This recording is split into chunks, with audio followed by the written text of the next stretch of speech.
So we have covered the chapter on conscientiousness.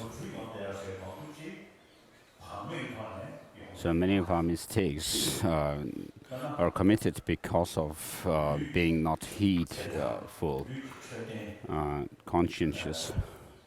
For example, with regard to physical health, you become reckless and eat all kinds of food and indulge in all kinds of behaviors. And then, for example, in the case of driving, when you're reckless and not be attentive, careful, then there is accident. And so physical sicknesses, diseases, problems happen because of carelessness. And therefore, in order to have good health, you should be careful. For example, you have to heed the advice of your doctors not to take bad food or smoke.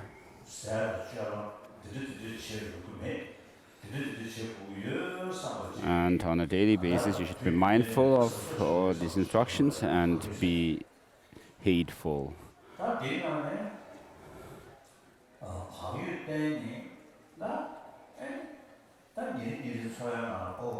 And so, with this kind of conscientiousness, then you would be aware, oh, this is something that I have to avoid. I should not do this, should not eat or drink this. And while being mindful and not forget the things, you should also check, use introspection to know whether something is good for you to take or not.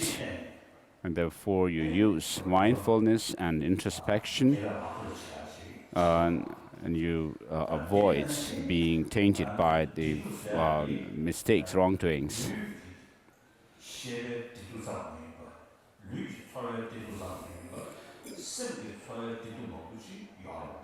And not only do we have physical experiences, pain and pleasure, but also there is mental pain and pleasure as well. And so in order not to have mental suffering and pain, which comes from our conceptions.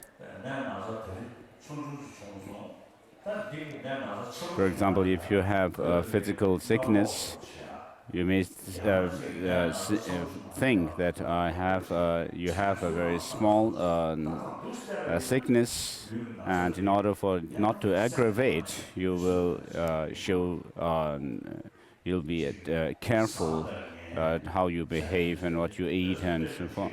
And so bad and good and bad, something considered to be correct or not are all relative. And similarly, many of the physical problems ensue from our mental state.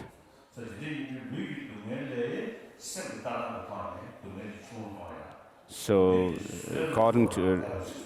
depending on your outlook on things, you can reduce the suffering of physical pain with your thought and thinking. And also, anxiety, fear, jealousy, and anger come from the mind. So they destroy your peace of mind, and peace of mind which you actually desire. And therefore, just as you show conscientiousness for physical health, likewise you should do so with this mental happiness. And therefore,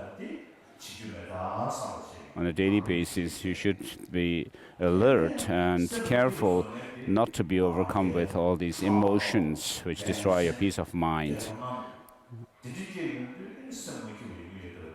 And therefore, all these negative emotions, such as jealousy, competitive feeling, and so forth, give rise to being aware that they give rise to problems.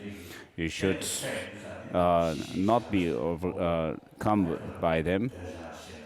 And when attachment, hatred, anger, jealousy, arrogance, covetousness, and malice actually arise in you, you should remind yourself that they actually disturb your peace of mind.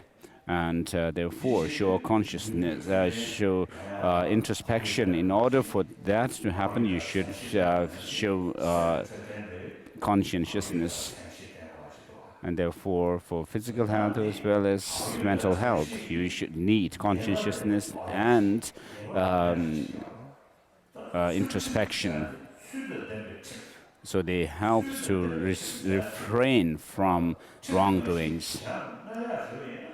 And therefore, with regard to the practice of morality, what you are doing is you are restraining yourself and avoid committing actions which harm others.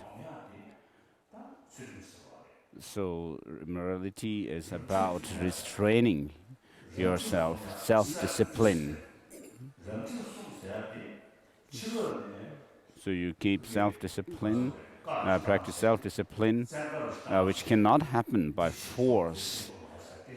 Somebody imposing on you what you can do and cannot do. So self-discipline means because you don't want suffering but happiness, therefore you have to cultivate the causes for happiness and overcome the causes of suffering. And therefore, ethical conduct or ethical morality is for your own happiness and goodness. And therefore, on a daily basis, we should not be careless and distracted everywhere, but show conscientiousness, and which helps to develop mindfulness, and which in turn, when you have it, you have introspection as well. You will have. So, chapter 5, those who wish to guard their practice should very attentively guard their minds. For those who do not guard their minds will be unable to guard their practice. So, to protect your mind, mainly with introspection, you check whether your mind is going towards or turning towards bad things or not, and therefore to restrain it. In this world, unsubdued and crazed elephants are incapable of causing such harms as the miseries of the deepest hell, which can be caused by the unleashed elephant of mind. However, if the elephant of mind is firmly bound on all sides by the rope of mindfulness, all fears will cease to exist, and all virtues will come into my hand. Tigers, lions, elephants, bears, snakes, and all forms of enemies, the guardians of hell wolves, evil spirits, and cannibals, will all be bound by binding my mind alone, and will all be subdued by subduing my mind alone. The perfect teacher himself has shown that in this way all fears as well as all boundless miseries originate from the mind. As I explained before, many of our problems in the world come from our mind.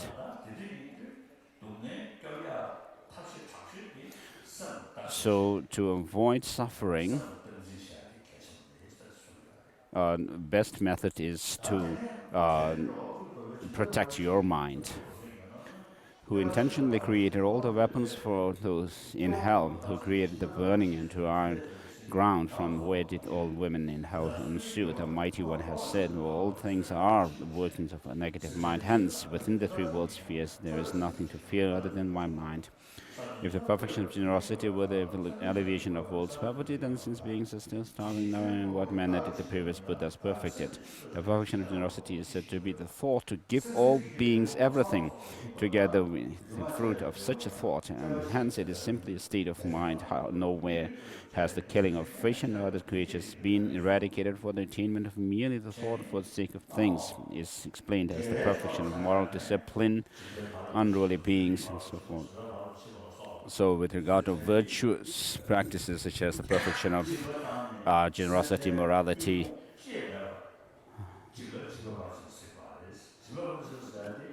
so it's not the case that perfection of generosity doesn't mean that all the poverty has been overcome, that there is no more any poor person. But in a sense here, the perfection of generosity is said to be the thought to give all beings everything.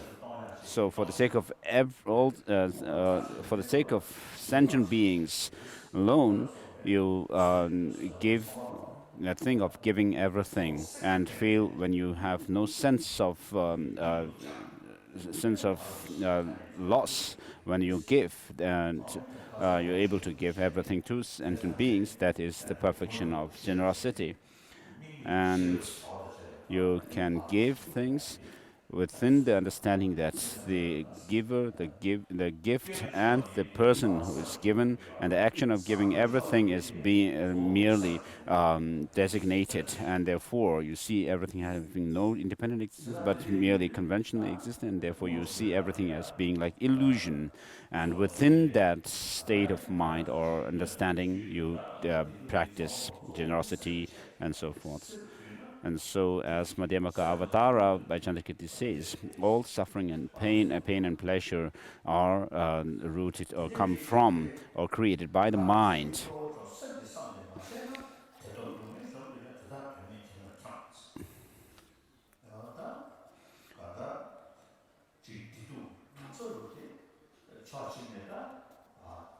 So,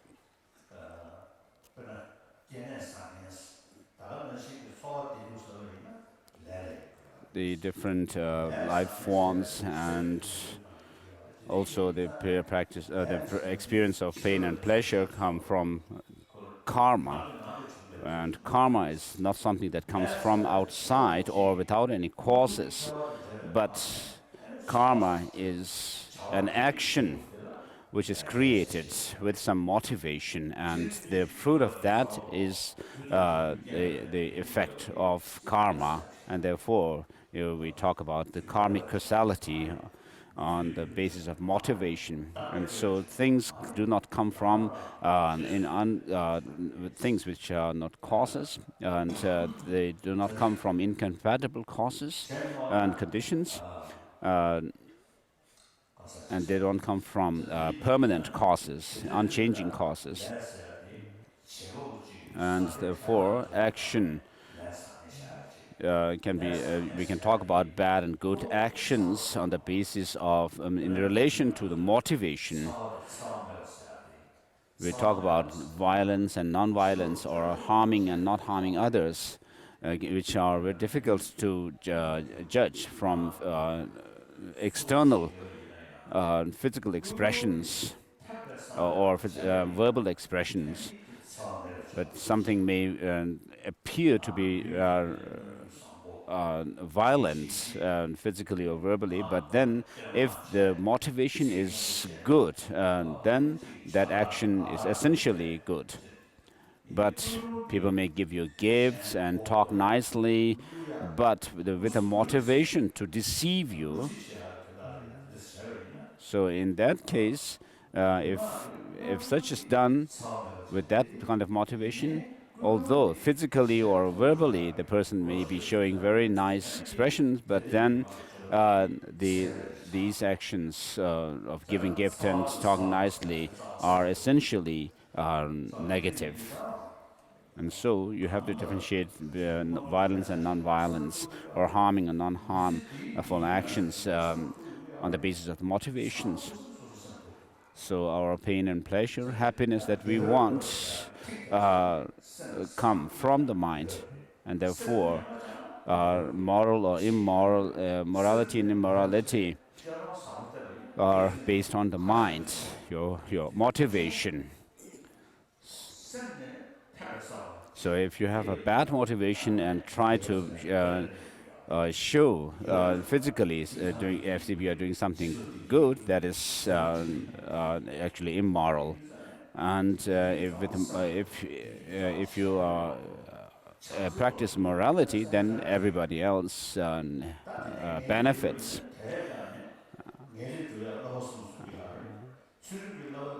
And then that comes also from love, compassion. And then when we talk about restraining ourselves, with regards to the Vinaya, Pratimoksha vows, what is mainly emphasized is the restraint of one's body and speech. And through that practice of morality, of restraining your body and speech, then you also develop the power of concentration. And by using mindfulness introspection, you develop single-pointed concentration. And then, with the help of that concentration, you do analysis of the reality of things, how things actually are, and develop wisdom, and which in turn sees the reality of things and serves as a weapon against self-grasping.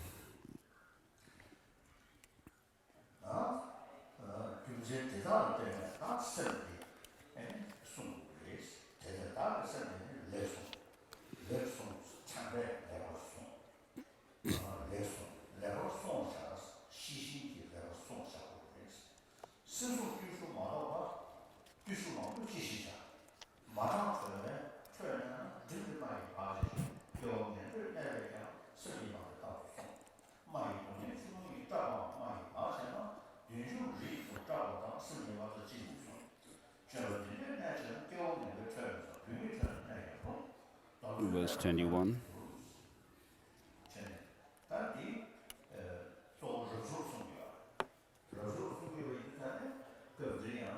So this is mainly referring to the, with reference to the monks. And it shows that even in the midst of women, the steady effort of control myself, to control myself will not decline.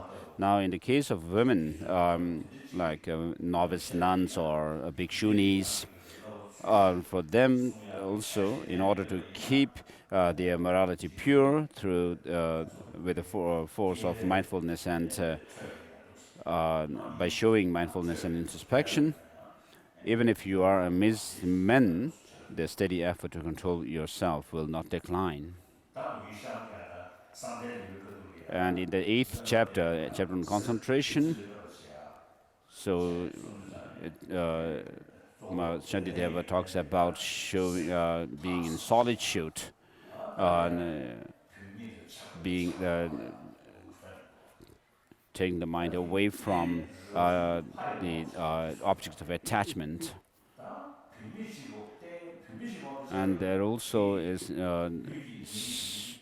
taught in relation to monks, and these have to be understood. The similar principles have to be applied to women as well.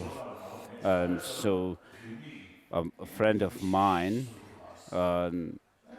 told me, a woman told me that she doesn't like Shantideva's Bodhisattva Avatara because he despises women. In that case, then she would have to also she would also have to dislike Nagarjuna as well. So this is out of ignorance, actually. 22.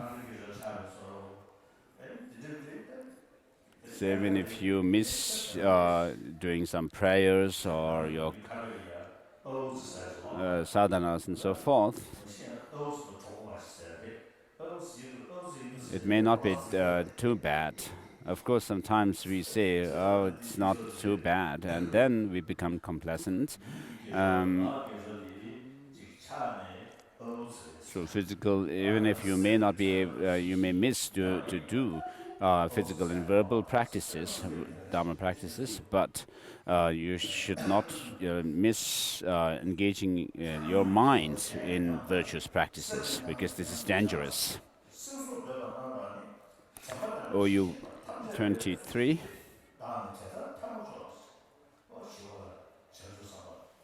So Master Shantideva, a great a Bodhisattva,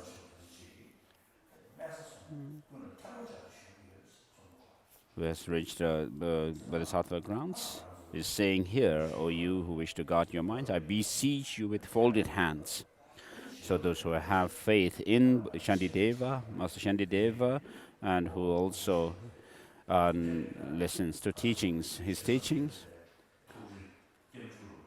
we should remind ourselves that he is keeping so much hope in us, and therefore we should be very careful and always exert yourself to guard mindfulness and alertness. People who are disturbed by sickness have no strength to do anything useful. Likewise, those whose minds are disturbed by confusion have no strength to do anything wholesome. Whatever has been learned, contemplated, and meditated upon by those whose minds lack alertness, just like water in a leaking vase, it will not be retained in their memory. Even those who have much learning, faith, and willing perseverance will become defiled by a moral fall. Due to the mistake of lacking alertness, the thieves of unalertness in following upon the decline of mindfulness will still even the merits I have firmly gathered, so that I shall then proceed to lower realms. And the next verse, this host of thieves. So mindfulness keeps what in your mind. With mindfulness, you keep in your mind what are to be adopted and what are to be discarded, and never forgetting them. Therefore, I shall never let mindfulness depart from the doorway of my mind. If it goes, I should recall the misery of the lower realms and firmly re-establish it there. Through staying in the company of spiritual masters, through the instructions of abbots, and through fear, mindfulness will easily be generated.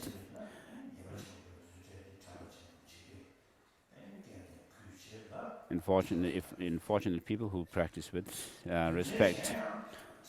So I'm ever dwelling in the presence of all the Buddhas and Bodhisattvas who are always endowed with unobstructed vision. By thinking in this way, I shall mindfully develop a sense of shame, respect, and fear.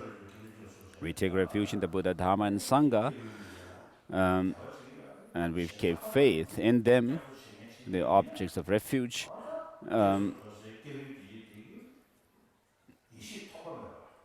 So these refuge objects are able to see, have this wisdom of mind which sees everything unobstructed. So sometimes we try to not do something in front of others, but we do it very secretly. But we may be able to deceive people, but we will not be able to deceive the Buddhas and Bodhisattvas. So by thinking in this way, I shall mindfully develop a sense of shame, respect, and fear. Also, through doing this, the recollection of the Buddha will repeatedly occur.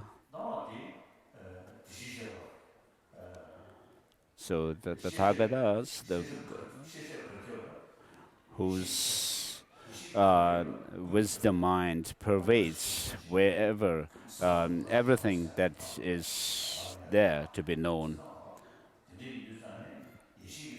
And because there's nothing which escapes the vision of the Buddha, therefore the Buddhas are always there, everywhere.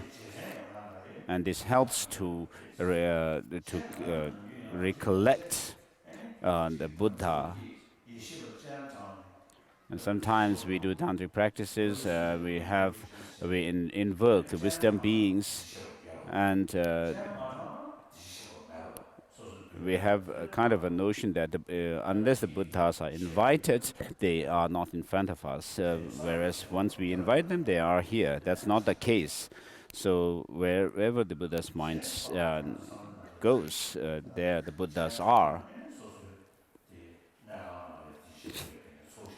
Otherwise, we get the notion that in our rooms, until we invite the Buddhas and Bodhisattvas and Buddhas, their Buddhas don't reside in the room.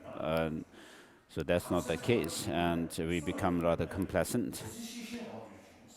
When mindfulness is set with the purpose of guarding the doorway of the mind. So what is right and wrong, if you're mindful of them, then when you're when attending to indulge in things which are not right to do, or when you're attending to towards things which are right to do, then you will be have this alertness or introspection as well. Even if it doesn't happen immediately, it will help to give rise to this alertness. So when, just as I am about to act, I see that mind is tainted with defilement, at such a time I should remain unmovable like a piece of wood.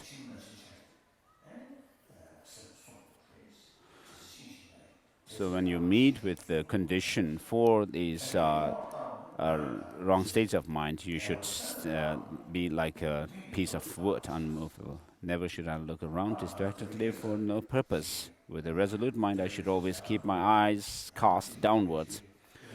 So these days we have shows on televisions and internet.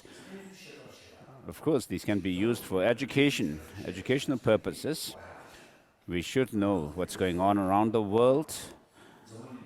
This is necessary. We live in this world, and we have to know what's going on around the world, the real stories. But we should not watch movies or which cause distraction, and especially the monastics should not be distracted. Should not distract themselves to movies and entertainments which waste time. In order to relax the gaze for a short while, I should look around, and if someone appears in the field of vision, in my field of vision, I should look at them and say, "Welcome." To check if there is there's danger on the path, I should look again in the four directions. To rest, I should turn my head around and then look behind me. Having examined both ahead and behind, I should proceed to either come and go. Being aware of the necessity of such mindful alertness, I should behave like this in all situations. So in the case of monks, for example, when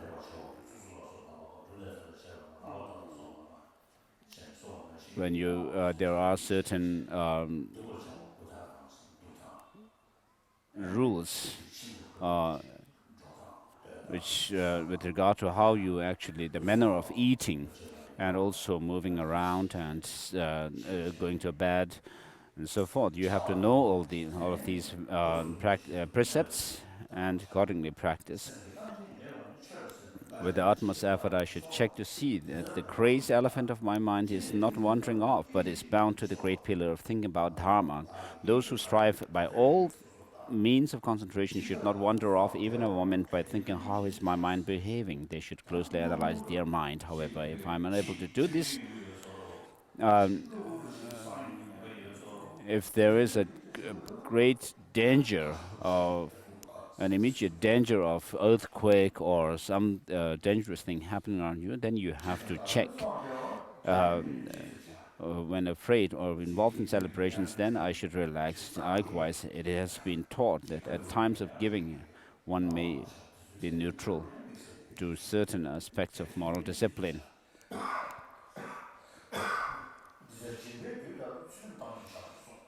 So there are some exceptions.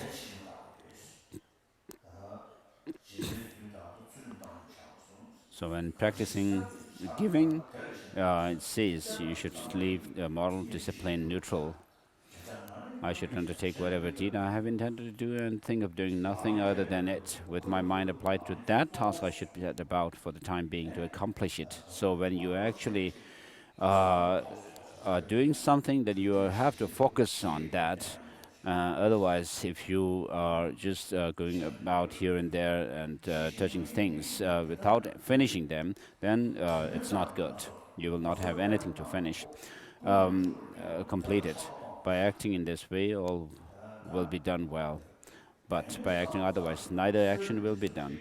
Likewise, there will be no increase in the proximate disturbing conceptions that come from a lack of alertness. If I happen to be present while a senseless conversation is taking place, or if I happen to see some kind of spectacular show, I should abandon attachment towards it. If for no reason I start digging the earth, picking at the grass, or drawing patterns on the ground, then by recalling the advice of Vedas, I should immediately step out of fear. Whenever I have the desire to move my body to say or to say something, first of all, I should examine my mind, and then with steadiness I act in the proper way. Please read on.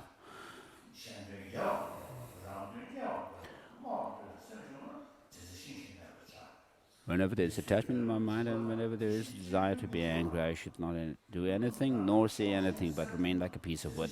Whenever I have distracted thoughts, the wish to verbally belittle others, feeling of self-importance and self-satisfaction, when I have the intention to describe the faults of others, pretension and thought to deceive others, wherever I am eager to praise or have the desire to blame others, whenever I have the wish to speak harshly and cause disputes, at all such times I should remain like a piece of wood. Whenever I desire material gain, honor, fame, whenever I seek attendance.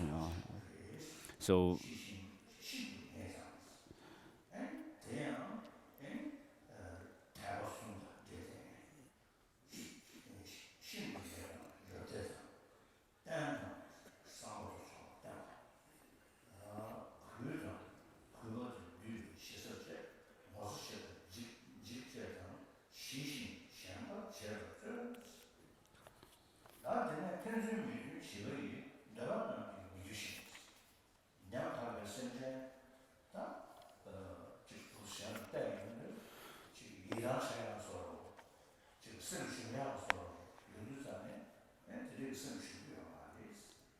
So when you see sentient beings who are suffering, you should not feel depressed or discouraged.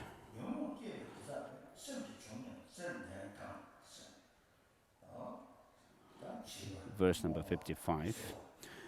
Being very resolute and faithful, steady, respectful, polite, with a sense of shame, apprehensive and peaceful, I should strive to make others happy. I should not be disheartened by all the whims of the childish who are in discord with one another. I should. So if you see people who are reckless, who are complacent, and who are emotionally disturbed, then you have to you should not feel discouraged or fear or anything, but then you should feel compassion towards them, thinking that they are in such a pathetic situation.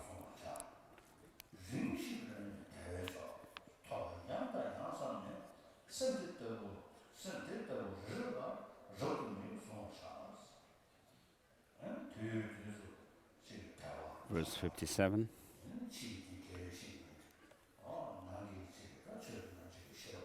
So occasionally you should reflect on your faith, and then your spiritual guides, and think of reflecting on the meaning of what you have heard, and also meditate on them. I should always hold my mind fast. So you should not feel discouraged and not lose your joy in engaging in the practices of Bodhisattvas.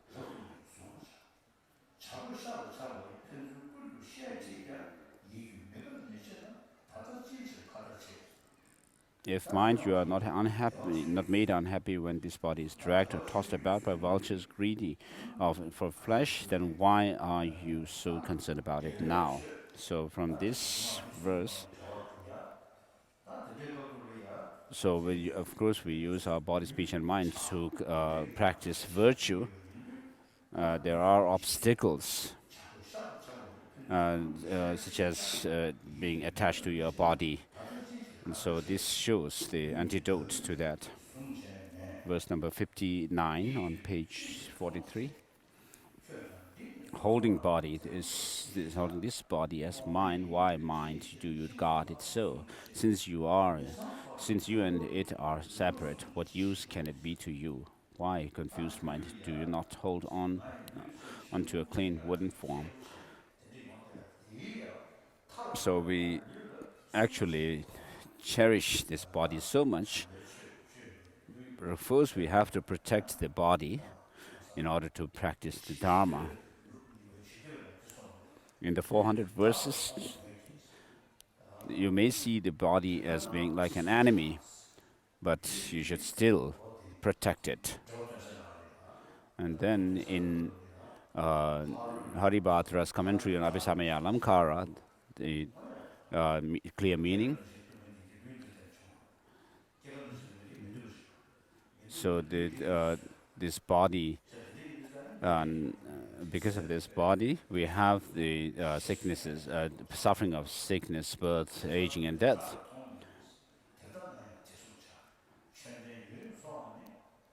And so 400 verses say that although this body is like an enemy, it should be seen like an enemy, but you should still practice it. For a Dharma practitioner, what you should avoid is attachment to the body, but by using this boat of human body, you should journey on the path to enlightenment.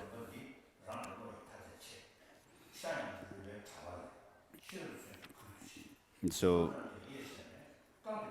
first of all, mentally separate the layers of skin from the flesh, and then with the scalpel of discrimination, separate the flesh from the skeletal frames. And so, in order to meditate, in order to avoid or overcome attachment to things, there is meditation on seeing the whole world filled with skeleton. So, in a similar fashion, here the Master Shantideva is saying, do this analysis. Mentally separate your layers of your skin from the flesh, and then from the flesh into the lower layers and down to your skeleton. So if you think about all these materials that make up the body, on our they are rather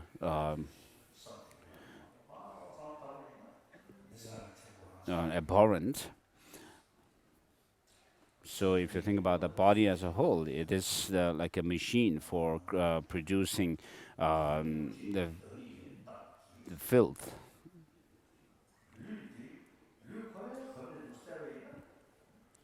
If you look at the body, it is like a machine for producing urine and feces. We eat food, and it finally comes out as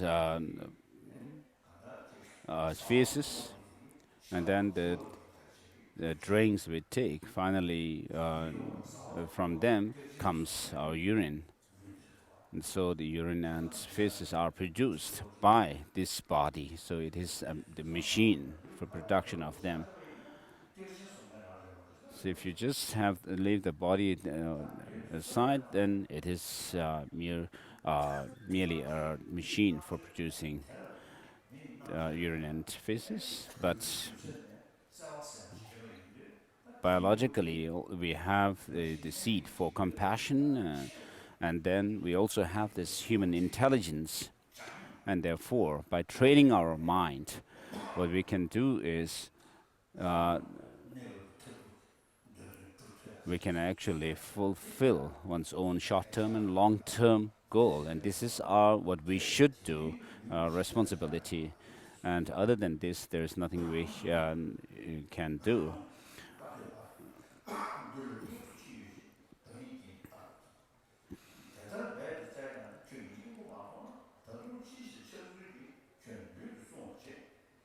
So while examining this as yourself, where is its essence? If even when searching with such effort you can apprehend no essence, then why, with so much attachment, are you still guarding this body now?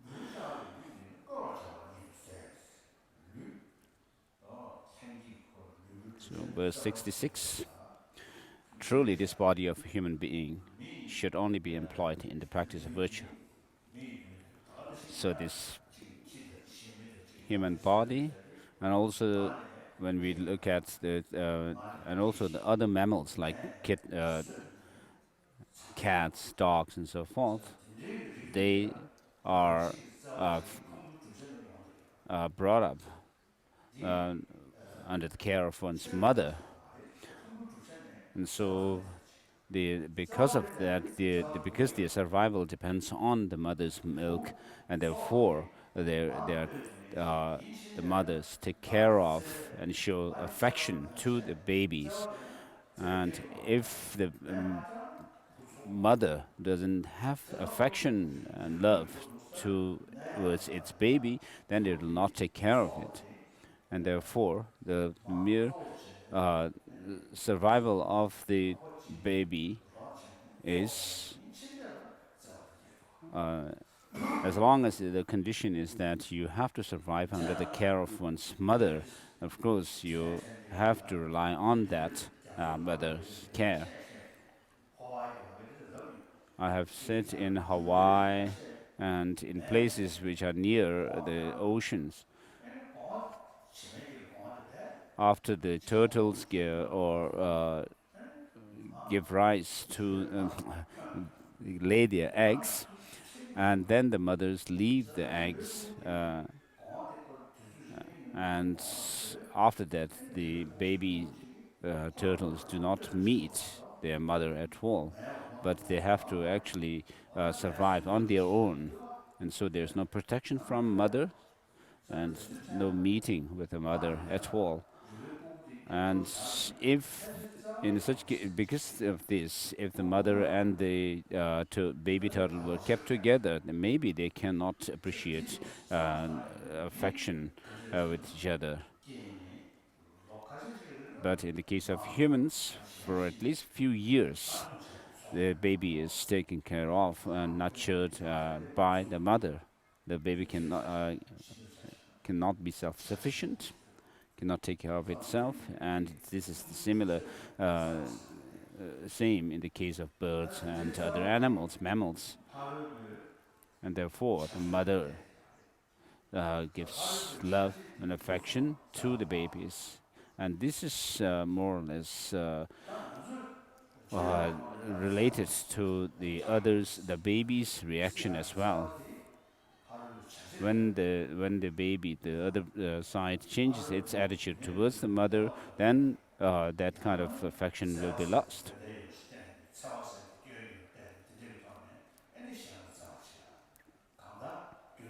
So what we need to do is to develop this further by using in the reason and reason and logic, thinking that love and compassion are something beneficial, and harming others is not so. And so, using this basic biological compassion, affection as the seed, we have to promote it further by using intelligence, reason, and when you extend it further and further, then it will become unbiased compassion. It can even not only extend to your near and dear ones and friends and so forth, but it can even extend to your enemy. And so, compassion is a mere aspiration, which is said in the text to be a mind which is not a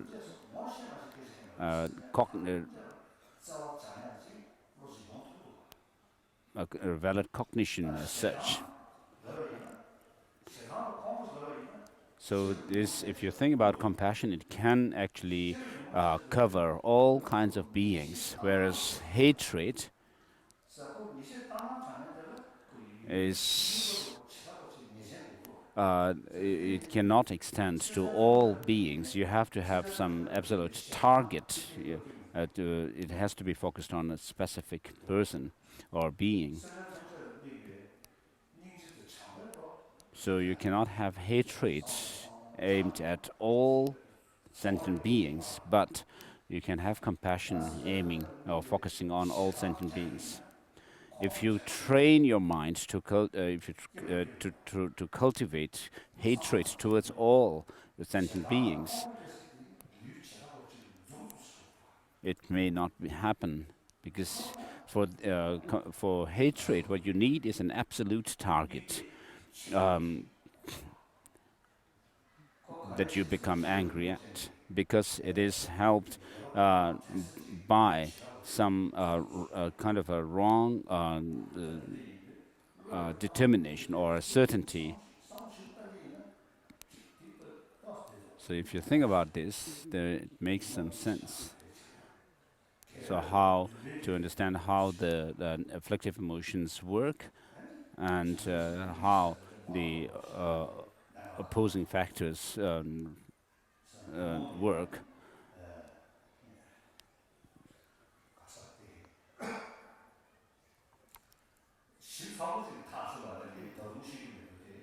So I don't know precisely, but in the Abhidharma text, there is mention of afflictive emotions which have some kind of an aspect of the object.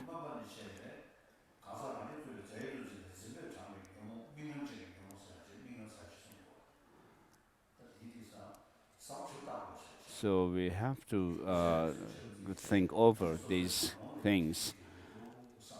We can read about these in the books, and then also think about them from by using our own experiences.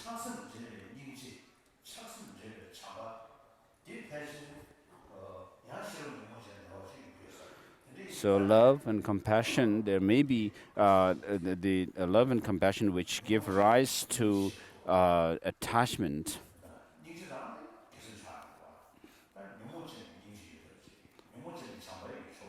So because of that, we may say that there are afflicted compassion and love.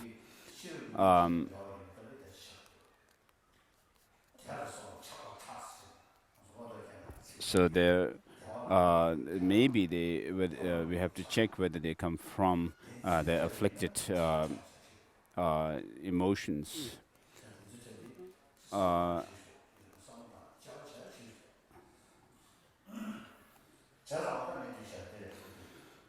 So there's lots of things to be that we need to analyze.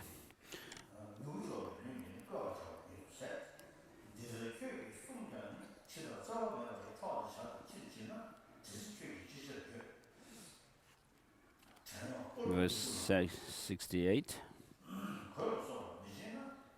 If servants are not given clothing and so forth, when they are unable to be employed, then why do you exhaust yourself looking after the flesh alone, when even though caring for the body, it goes elsewhere? So based on this body, we have this special intelligence to see what is right from wrong, and then we are also, as humans, a social animal, and because of that, we have to, for one's own survival, we have to depend on the rest of the community, the species.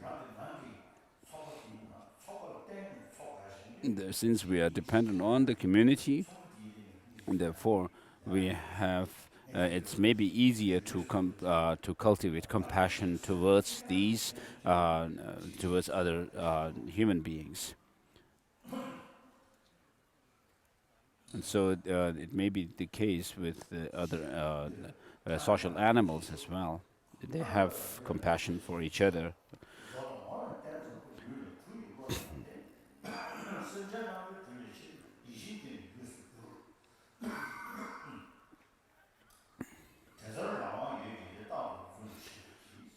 '71. Now, while there is freedom to act, I should always present a smiling face. And so, by broadening your mind and cultivating love and compassion, on the basis of understanding the dependent origination, interdependent nature of things, with which you have a very holistic idea.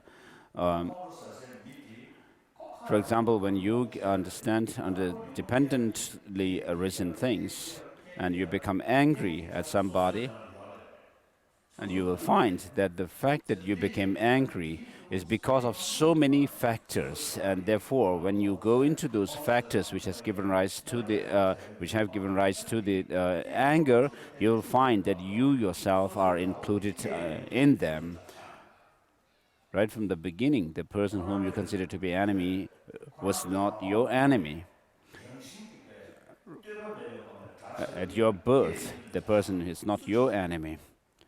If there is an enemy which is who is objectively an enemy without relating to anything else, then the person should be your enemy right from your birth. But that's not the case. So when you become angry, what you have is an absolute, independent, true, solid kind of a target. So you think about this. If you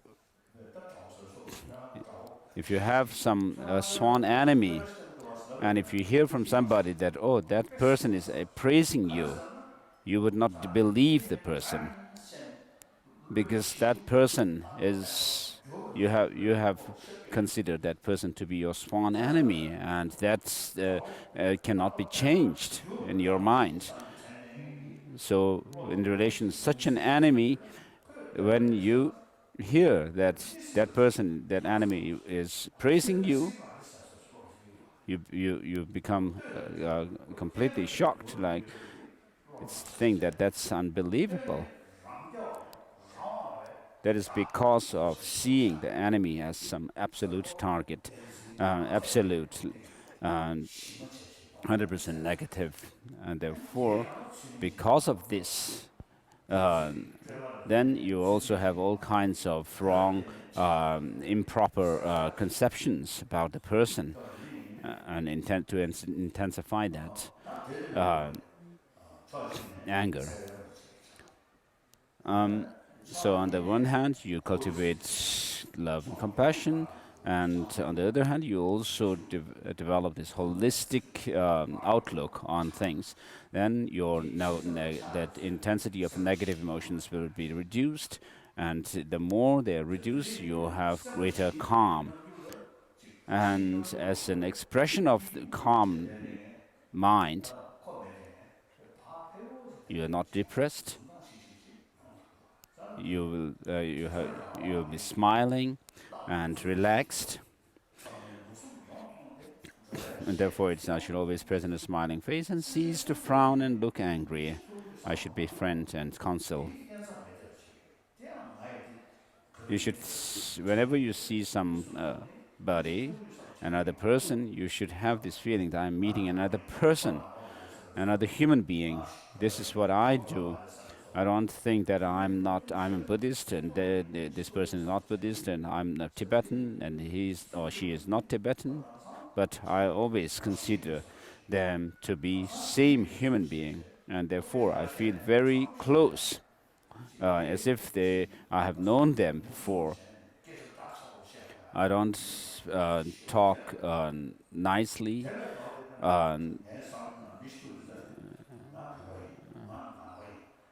uh, to show flattery. If I think that I am a Tibetan, I am Buddhist, I am Dalai Lama, and so forth, then I am creating a barrier between me and others. And then, to be hypocritic, if you create this kind of barrier, then there is room for hypocrisy and all this. So I always think that that person also wants happiness. I too want happiness. We are equal. And so if you talk honestly and not have double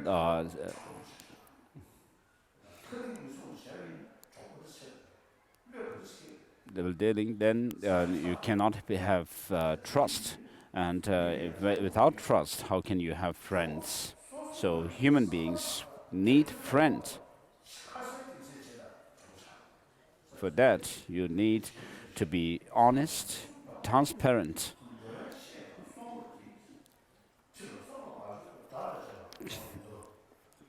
Page 46, 72, verse 72, 73.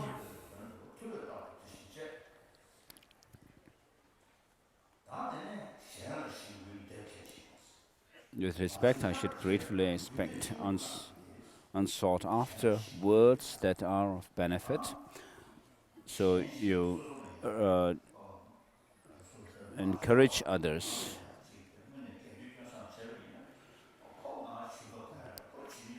And when somebody advises you, you should not think,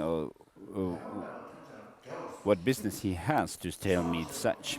You should not think like that. And that wisely advise and admonish me. At all times I should be pupil of everyone. I should say well said to all those who speak Dharma well, and if I see someone doing good, I should praise him and be well pleased.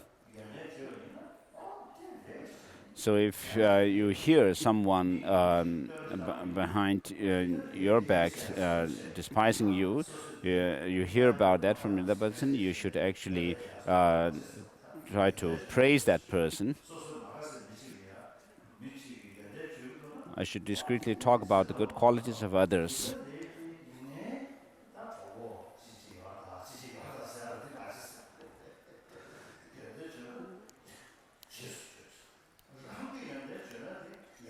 And repeatedly repeat those that others recount.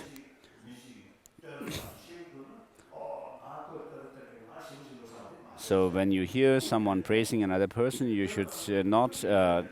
You should also accord with that and not say that. Of course, this person has such qualities, but like that, you should not do like that.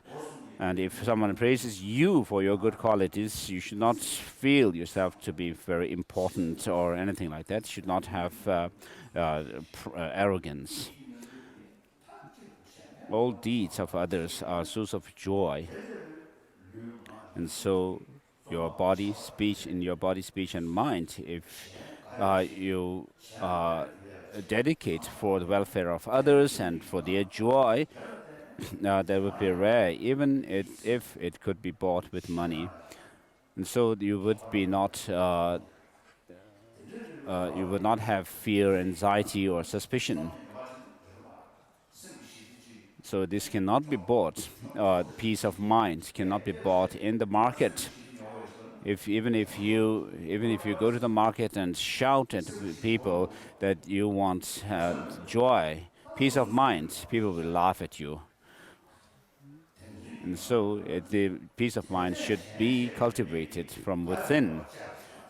Therefore, I should be happy in finding this joy in the good things that are done by others. So when you are amongst people with whom you develop attachment or anger, usually, through doing this, I shall suffer no loss in this life. And so you should actually enjoy joy and happiness. It's worth doing that. And in future lives shall I find great happiness. But the fault of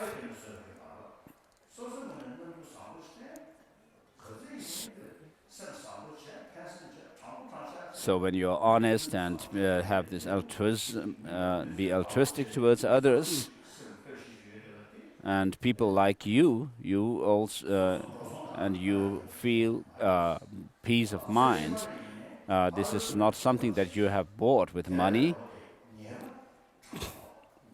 but the fault of disliking the occult qualities will make me unhappy and miserable, and in future lives I shall find great suffering. So if you are unhappy and this goes on for days, weeks, and months and years, then you lose your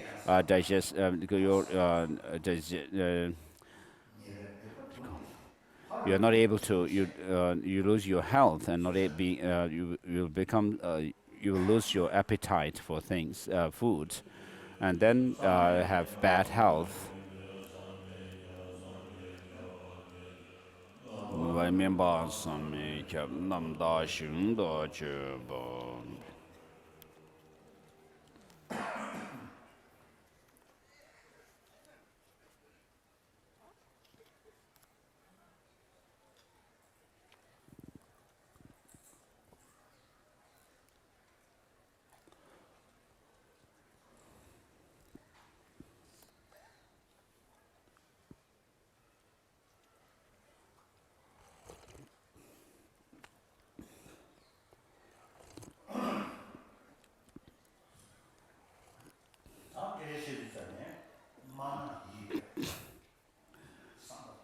When talking to others, as the verse number 79 says, if you talk sincerely with the motivation to help others. I read an article written by an American scientist, which said that those who tell lies frequently have anxiety, more anxiety. So he's not talking about religion, but someone who lies all the time, of course, maybe able to tell a lie today, and then after telling lie, the person has to think, oh, what might happen to me? Will it be actually found by others?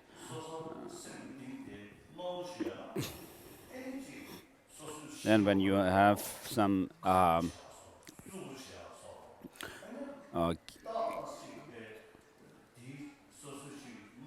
if you had done something wrong and you suspect that others might find it, and you have this guilt feeling, and when people actually find out your wrongdoing, you become very aggressive. And so that shows dishonesty within yourself. So if you are honest, we can tell from our own experience. Today, I don't have to tell a lie, of course. I'm in a free world in India. And until 1959, because of my interaction with the Chinese officials, I was talking to my comrades, so-called comrades, all the time, that I have to tell lies. But deep in my mind, I have to think, oh, that's not the case. Is that person not my comrade or anything? But after coming into exile, I have been able to say what I want to, and I don't have to suspect and feel anxious about whatever I say. And then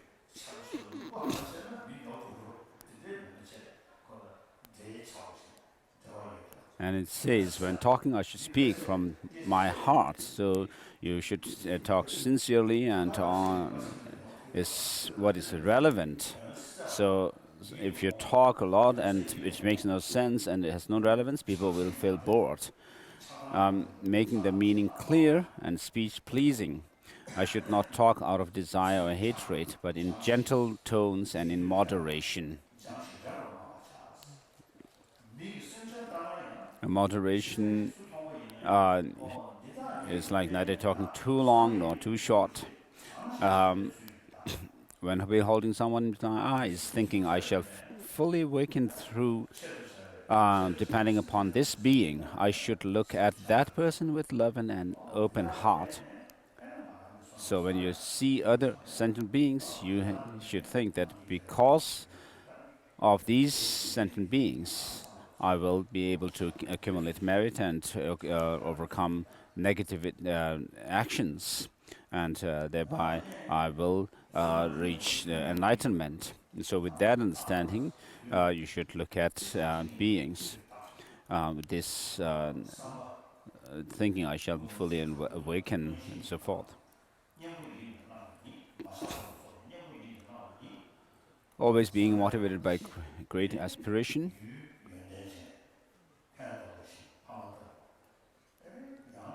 or being motivated by remedial forces.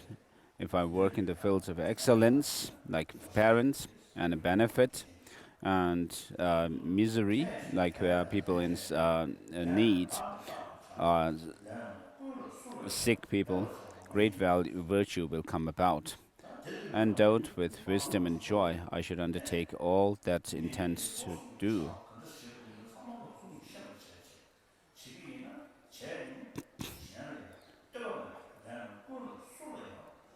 I need not depend upon anyone else in any action that I undertake.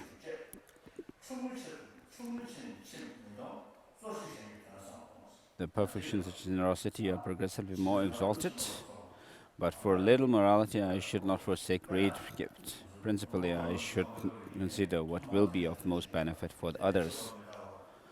So, in the mind, turning the mind away from samsara, you have the practice of avoiding the attachment to or clinging to one's pleasure of this life and the clinging to the pleasures of next life and so forth. So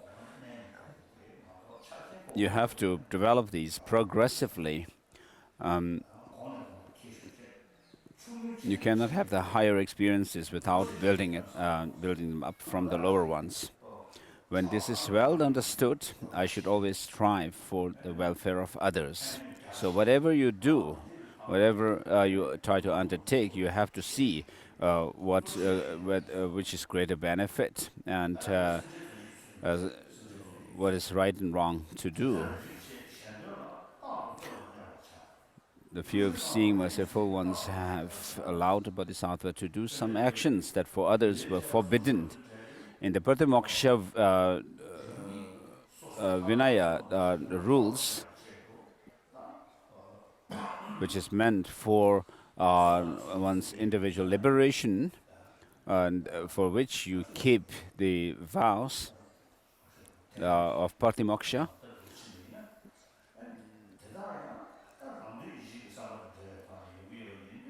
And there is selfishness involved in it. Therefore, many of the practices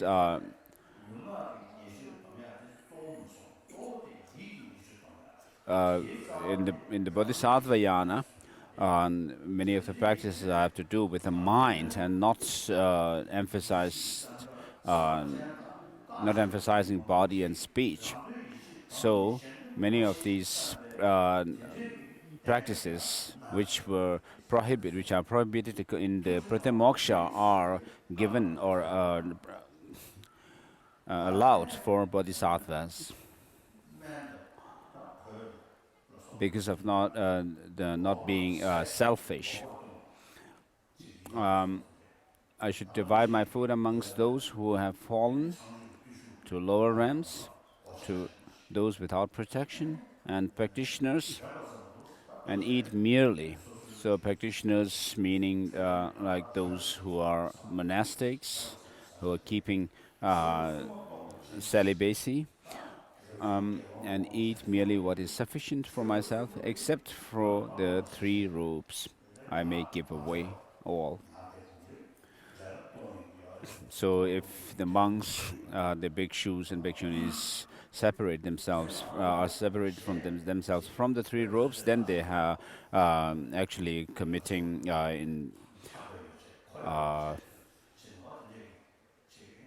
infractions. Therefore, they should not be separated from them.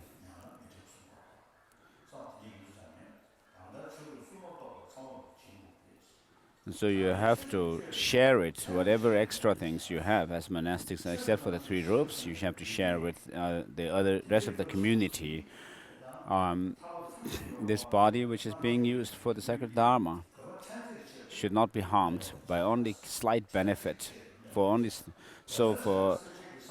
this body which we have, which can be used to, with the help of this intelligence, to attain nirvana and omniscient state, should not be harmed for only slight benefit.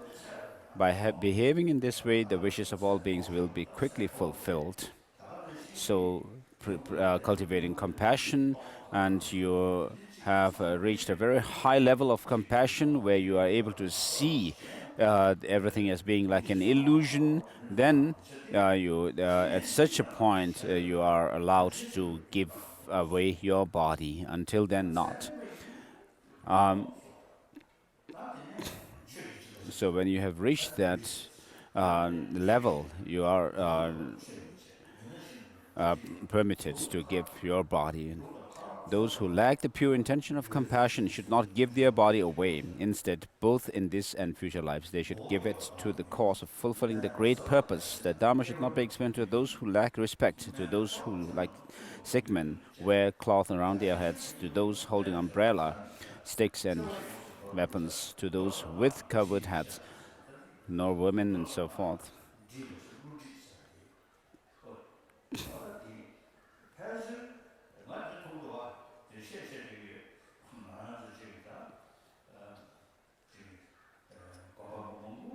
So many of our monasteries, the monks and nuns memorize rituals and perform them, and then play the musical instruments like trumpet and the horns and so forth. But they don't know what to meditate really, meditate on.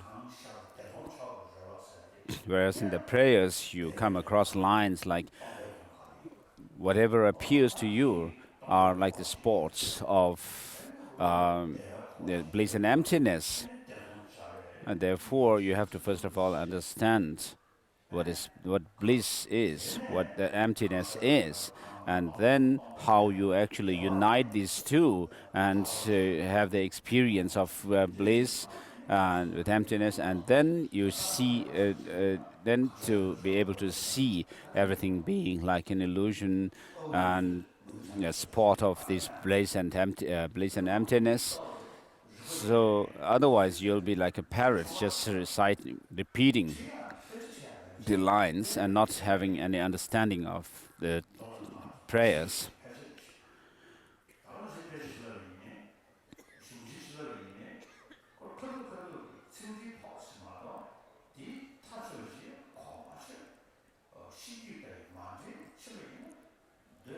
So, having no understanding of what the Dharma is, and not being able to incorporate the teaching within yourself truly, then the Dharma actually will not work for your transformation.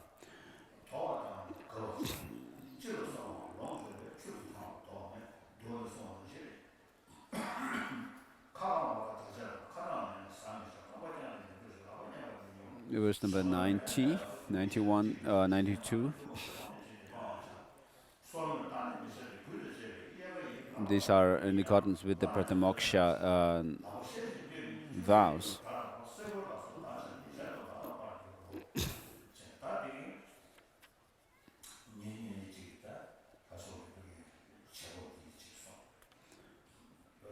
So this show how you conduct yourself on a daily basis.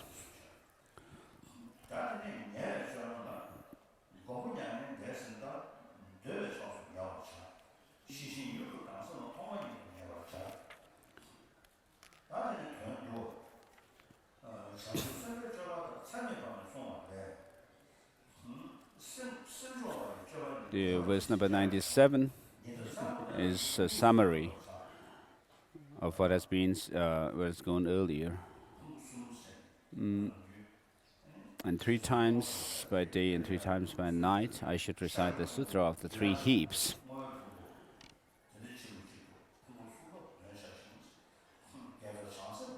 So the 3 heaps here refer to confession, a heap of confession, heap of rejoicing, and heap of rejoicing, and heap of dedication. In verse 98.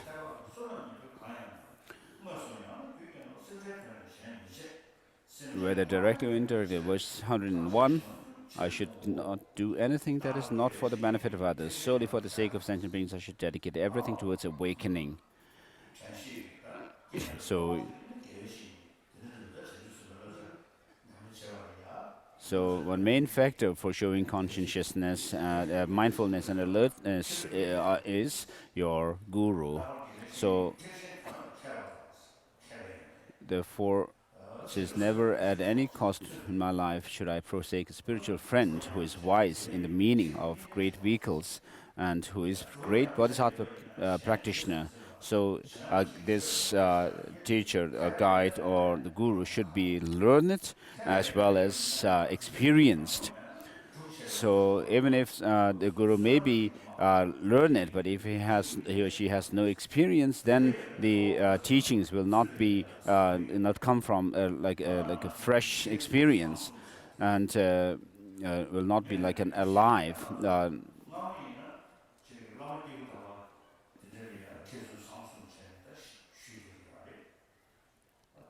So in the past, we used to refer to great beings like lamas as having these three qualities of being learned, noble, and then gentle or excellent.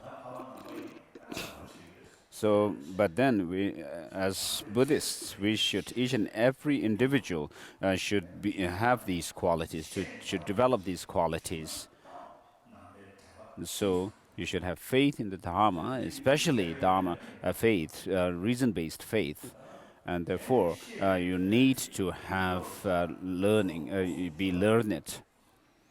And then, having become learned, you should apply the teaching within yourself and to restrain your mind so that you are not swayed by selfish motive, but dedicate yourself for the sake of others.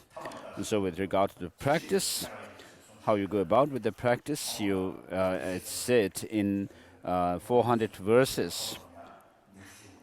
First, avoid the non-meritorious practices, and which is the practice of the 10 virtuous actions. And then the second level is to overcome the grasping at self of persons. Or you can emphasize or focus mainly on the selflessness of phenomena, selflessness of persons.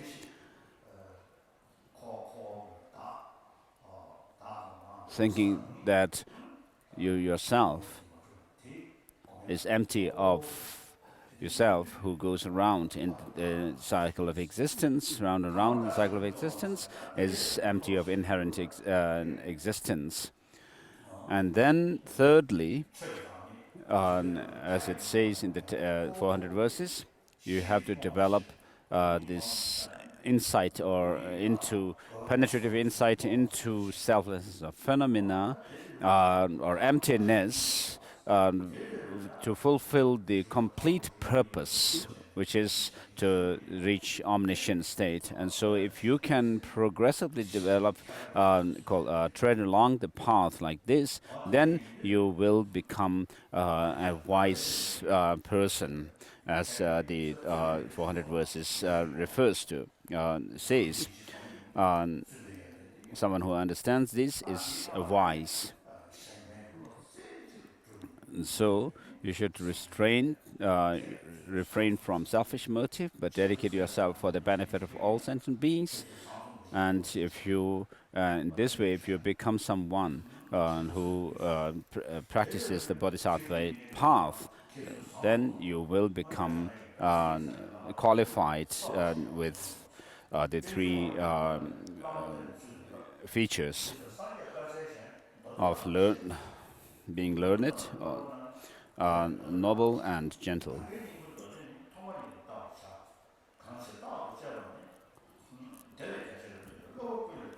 Verse number 105. So the compendium of all practices was written by Shantideva himself. Verse 106. Also, I should sometimes look at the condensed compendium of all sutras. So this compendium of all sutras written by Shantideva seems to have been translated into Tibetan. Kono Lama Tenzin Gyatsen Rinpoche told me it used to be the translation used to be there in Tibet, but it's not included in the Tengyur.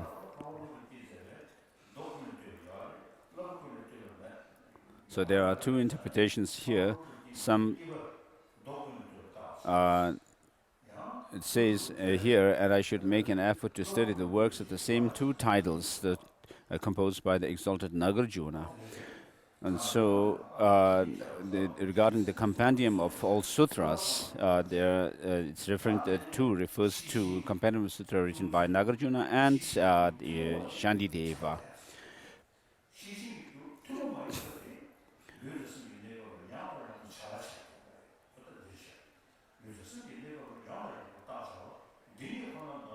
I should do whatever is not forbidden in those works, and when I see a practice there, I should impeccably put it into practice in order to guard the minds of worldly people. Finished. Chapter 5 is finished. 6. Whatever wholesome deeds, such as venerating the Buddhas in generosity, that have been amassed over 1,000 years, will all be destroyed in one moment of anger.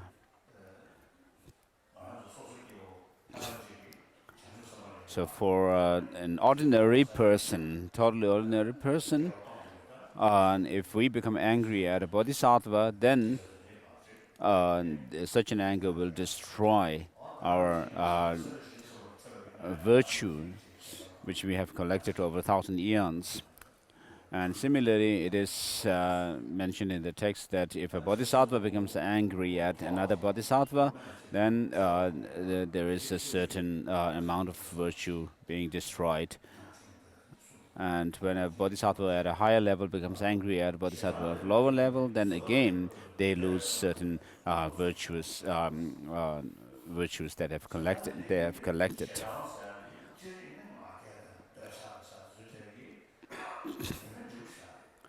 So, of course, hatred, attachment, and pride or arrogance are very bad, but unlike hatred, they don't have that kind of power to destroy or to weaken the virtues collected.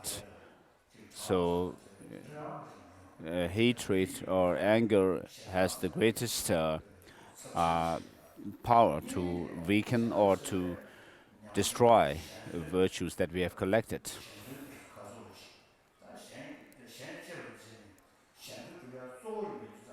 So for bodhisattvas, the main practice is to hold others, to cherish other sentient beings and to serve them, and therefore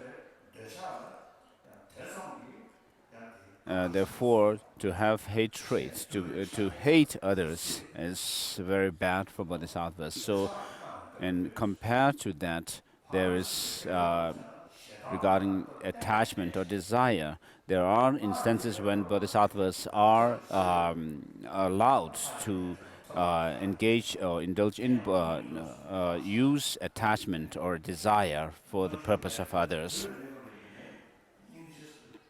Even when practitioners perform wrathful actions, what they have to be able to see the other being within the understanding of being like an illusion, and have as a causal motivation the compassion as the causal motivation, but at the actual time of performing the action, they actually have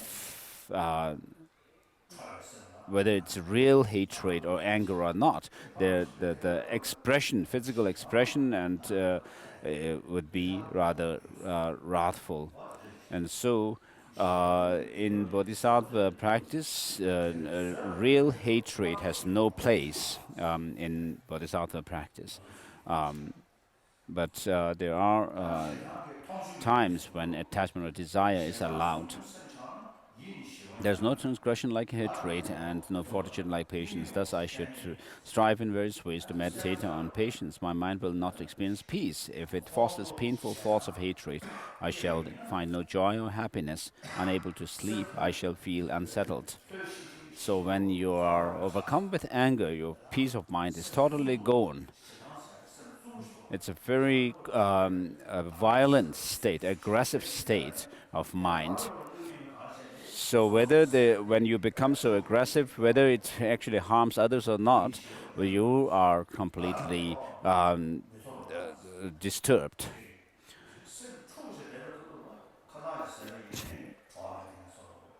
I shall find no joy or happiness. Even when you take food, you will not enjoy it. And when you go to bed, you are unable to sleep. Therefore, you have to turn right and left.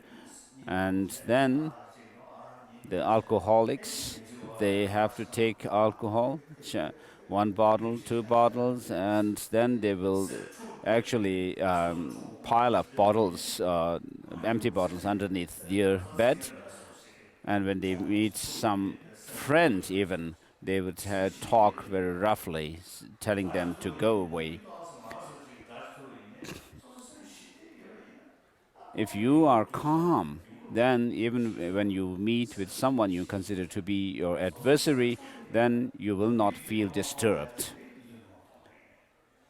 So when you are disturbed mentally, even someone who is usually attractive to you will not appear attractive to you.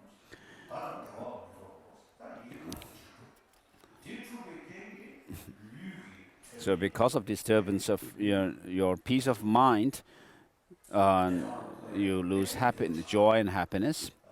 And because of that, there's imbalance in the humors of your body.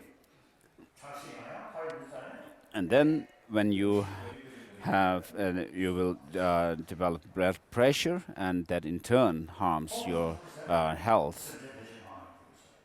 So if you are angry, you have more worries. So it may look that when you are angry, you have no worries, but then it actually develops more worries. So it will destroy your health. So you'll be unable to sleep, and your mind is unsettled. A master who has hatred is in danger of being killed, even by those who, for their wealth and happiness, depend upon the master's kindness.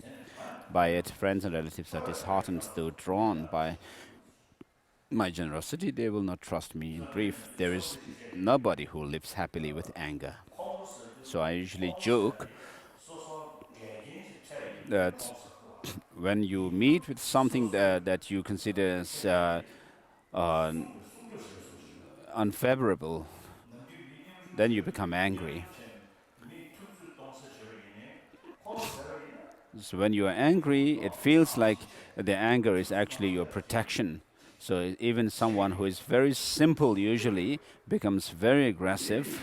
And in that state of mind, the person thinks he's being protected by the anger. So it's a foolish way to protect yourself with anger. In the past, when I was in Lhasa, the 13th Dalai Lama, there were three cars in Novolenka, and someone from Kalimpong, an old man, was asked to come to Lhasa to repair their cars.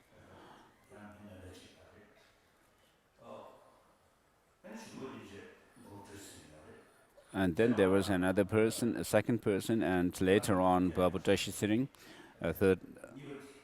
And so the second one was bald, and he was very short-tempered.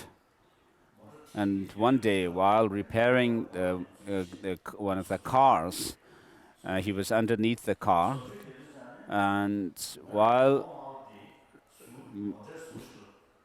doing his work, somehow he hit his head on the car, and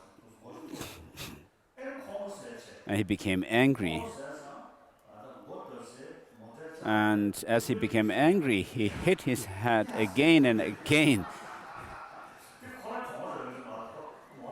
So the car will not feel any pain, but he suffers. So when you are angry, you are like a mad person. Your mind is crazy. And so when you have accidentally hit, when he had hit his head accidentally, he should not have developed anger. And so if you want to really overcome your enemy or adversary, you should not have anger, but with a calm mind, you have to find the right opportunity and be able to hit at the vital points. And then you will be very effective in overcoming the person. With anger and a lot of shouting, you will not be able to fulfill your goal. So rather than that, be quiet and find out the weak points and then hit there, and you'll be effective. Uh, so if you try to overcome someone with your adversary with anger, it's going to be a very foolish way of doing it. So you have to find the weak point of the other person, and then you try to know how you can actually employ your weapons or to hit that person with a calm mind.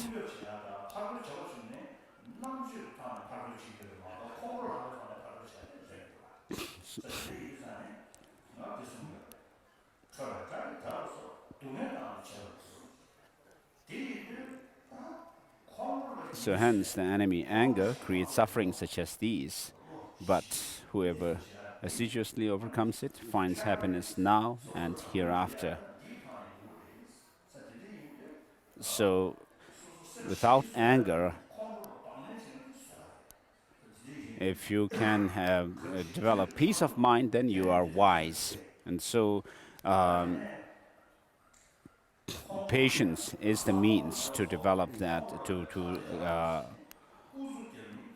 combat one's anger.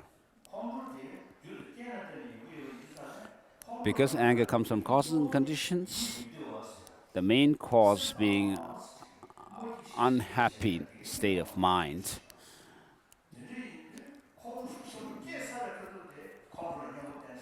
So you have to use antidote.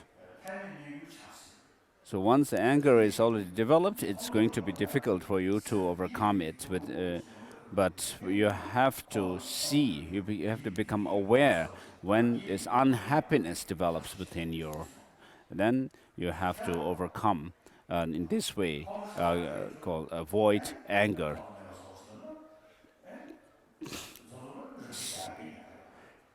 So if you give way to anger and let it actually arise, then you might go to the point of committing suicide as well.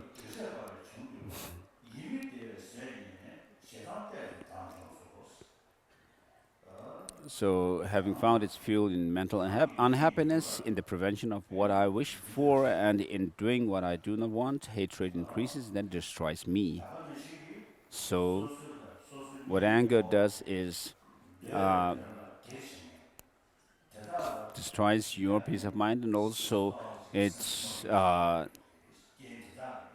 so because of your attachment towards your near and dear ones, when something unfavorable happens to them, then you become angry. And therefore, I should totally eradicate the fuel of this enemy, unhappiness. The enemy is the hatred or anger, and the fuel is its unhappiness, this mental unhappiness. So you have to take precaution to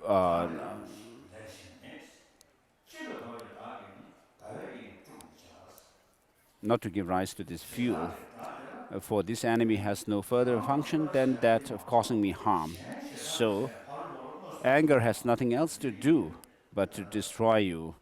It will not harm your enemy directly. So someone who is angry is disturbed mentally and therefore indulges in physical and verbal negative actions. And therefore, for this enemy has no other function than that of causing me harm. Whatever befalls me, even if you are angry and you become unhappy, you will not fulfill your goal.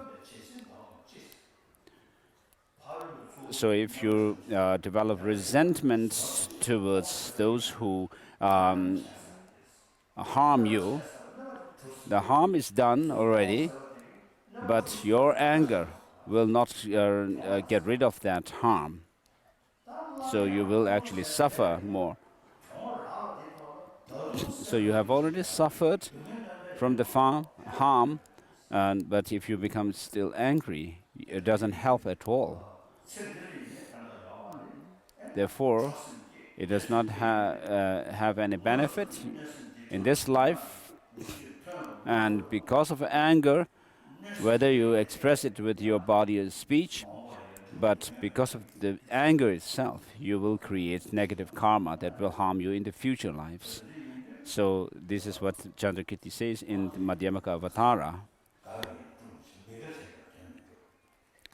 I shall not disturb my mental for having been made unhappy. I shall not accomplish what I wish, and my virtues will decline. Why be unhappy about something if it can be remedied? And what is the use of being unhappy about something if it cannot be remedied? So you should now analyze if something bad has happened or it's about to happen. You have to see whether there is a way to avoid it or to overcome that. If there is a way out, then you should not be angry, but with a calm mind, calm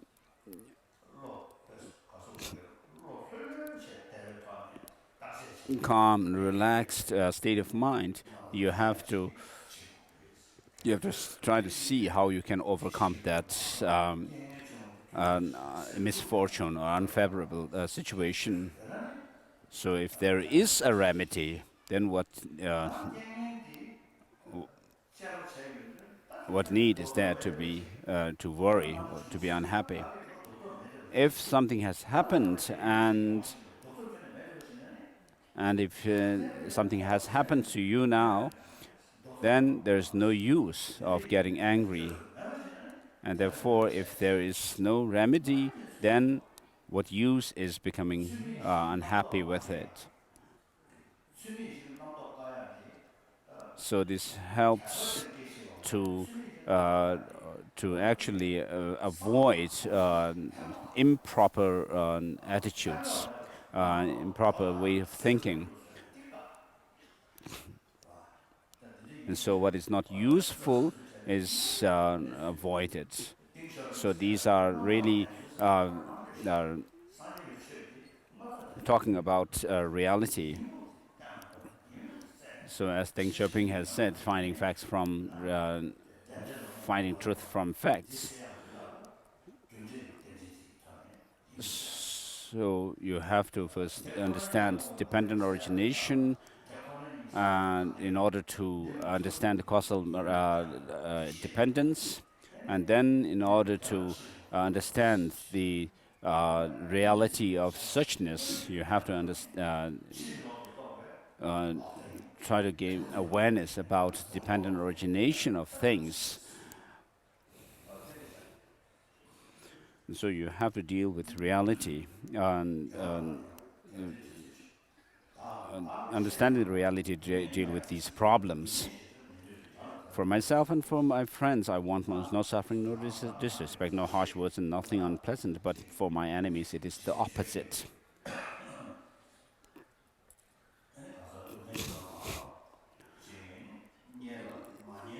So when you have suffering, you are unhappy, and when you when you don't gain something, you are unhappy, and when you are talked harshly, you are unhappy. Whereas the opposite is the same in relation to your enemy. When they have suffering, when the enemies don't have suffering and so forth, you are unhappy. You are happy. So this is talking about the 8 worldly concerns. So these are causes for suffering. The causes of happiness sometimes occur, but the causes for suffering are frequent. So in this samsara, which comes through the force of delusions and karma, there is always some misfortune, and therefore suffering is cause of suffering is frequent or many. And the cause of happiness sometimes occur. And therefore, in order to accept suffering, you have to think about the good side of suffering. Without suffering, there is no renunciation. If you don't see suffering, then you will not have the wish to go out of it. And therefore, without thinking about suffering, there is no wish to go out of suffering, which is to say, to develop renunciation. And therefore, you have to think about suffering. So the Buddha's first sermon teaches, in the first sermon, the Buddha taught the Four Noble Truths, saying this is the truth of suffering and so forth. So there it shows the causal relationship between the origin and the suffering, and then the relationship between the path and its cessation. And because there is a possibility to go out of suffering, therefore, the Buddha says, no suffering.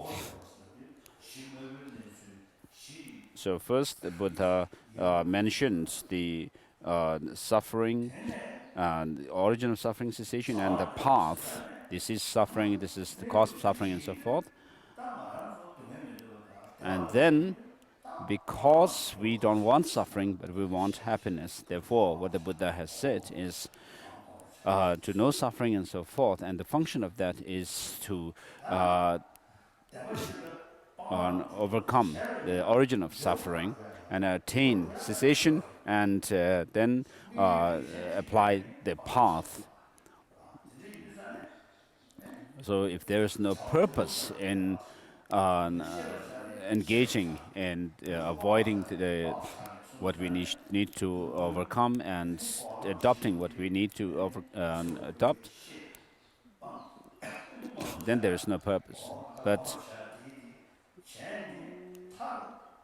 having understood what suffering is and overcome it, and also knowing suffering and overcoming the origin of suffering, and then cessation, or actualizing the cessation and developing the path. Having done them and you reach the end point of your practice, then there's nothing still to be known or abandoned or actualized or applied. So the final goal is to lead to the understanding, the resultant goal of enlightenment. Having reached there, then you have no suffering to know anymore.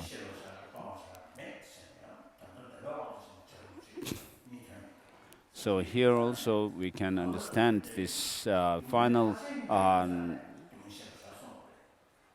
teaching, the set of teaching on the Four Noble Truths in terms of the conventional and ultimate nature of reality. So the Buddha's teaching that suffering should be known, that in Mahayana Uttara Tantra it says, using the analogy of sickness and its cause and then cure from it and the means. So just as sickness is first should be known and its cause to be overcome, and then diagnose its cause, and then the cure from the disease or sickness, and then medicine is given. Likewise, the Four Noble Truths are to be understood, overcome, actualized, and applied.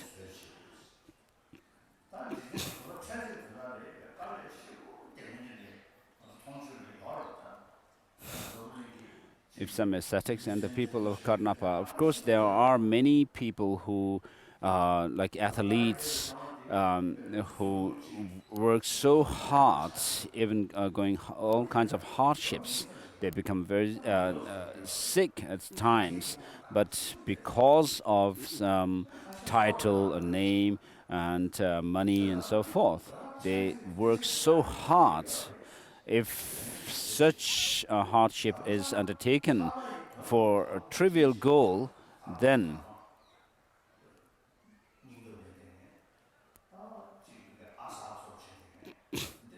for the sake of liberation, why have I no courage? So it says, if some ascetics and the people of Karnapa endure the pain of cuts and burns for no reason, then for the liberation, for the sake of liberation, why have I no courage?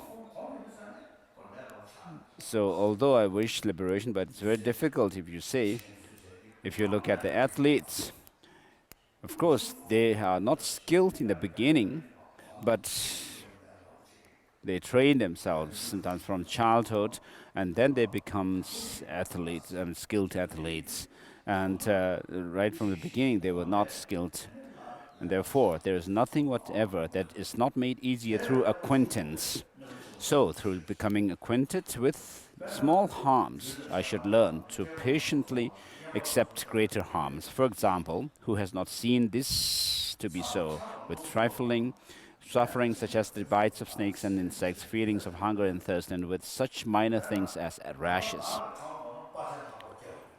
I should not be impatient with heat, cold, wind, rain, sickness, bondage, beatings, for if I am, the harm they cause me will increase. Some, when they see their own blood, become especially brave and steady. Some, when they see the blood of others, faint and fall unconscious.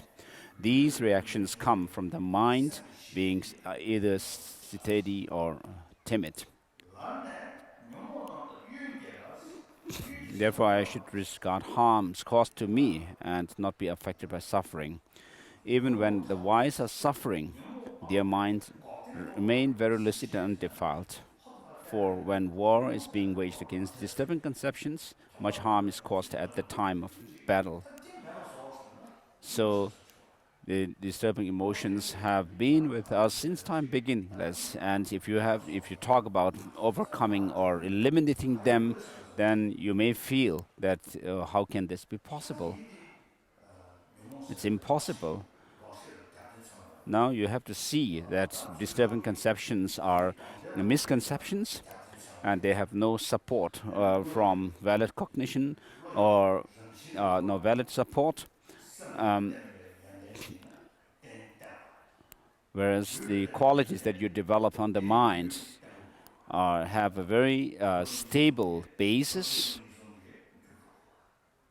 whereas the qualities that you develop, the skills of the physical skills and so forth, you may develop, but then because the basis is not stable basis, therefore you decline your skills. And whereas in terms of the mind, if you study something from childhood and then you're acquainted with that they will develop and stay with you. And this is indication of the mind being a stable basis for these qualities. Whereas with physical strength and skills, you have to actually train your body, go and do exercises for some time, and then if you build up that skill, and then for after some time, when you for some time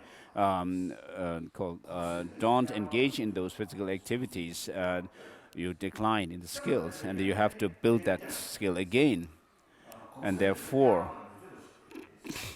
once you are acquainted with certain qualities and knowledge and so forth within the mind, and it will stay because of the mind being a stable basis.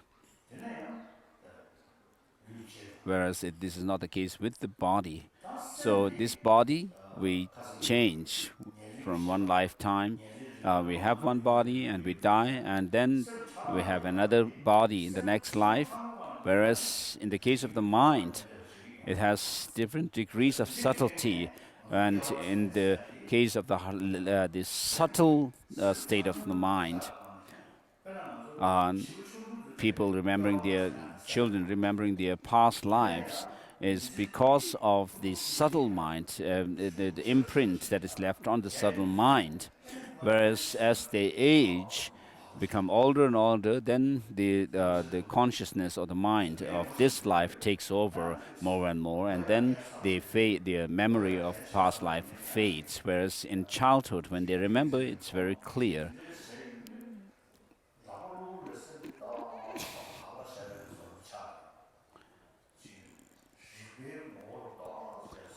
So some of the meditators, my friends, have said that when they're able to gain some insight, or when they're able to become aware of the rigpa, the pristine awareness to a certain degree, they are able to remember or have some clairvoyance. And in Prajnaparamita studies and Abhidharma text, there are mentions of developing clairvoyance by thinking about something that you want to remember from the past life. So, on the basis of having concentration. Whereas in Tantra, there is also clairvoyance based on the consciousness, the nose consciousness, and the tongue consciousness, and so forth. Not only the consciousness or clairvoyance with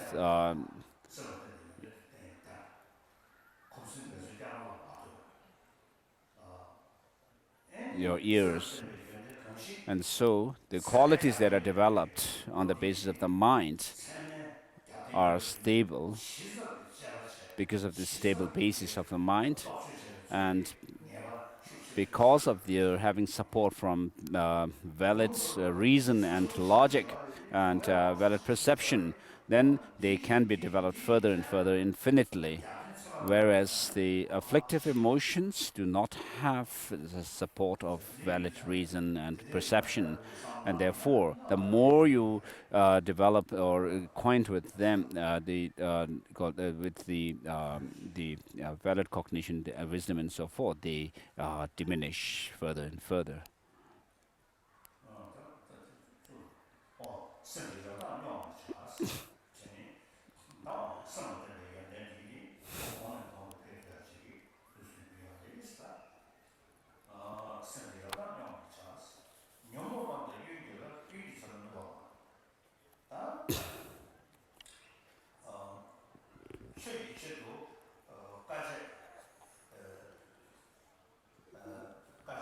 So when combating against the disturbing emotions, much harm is caused at the time of battle.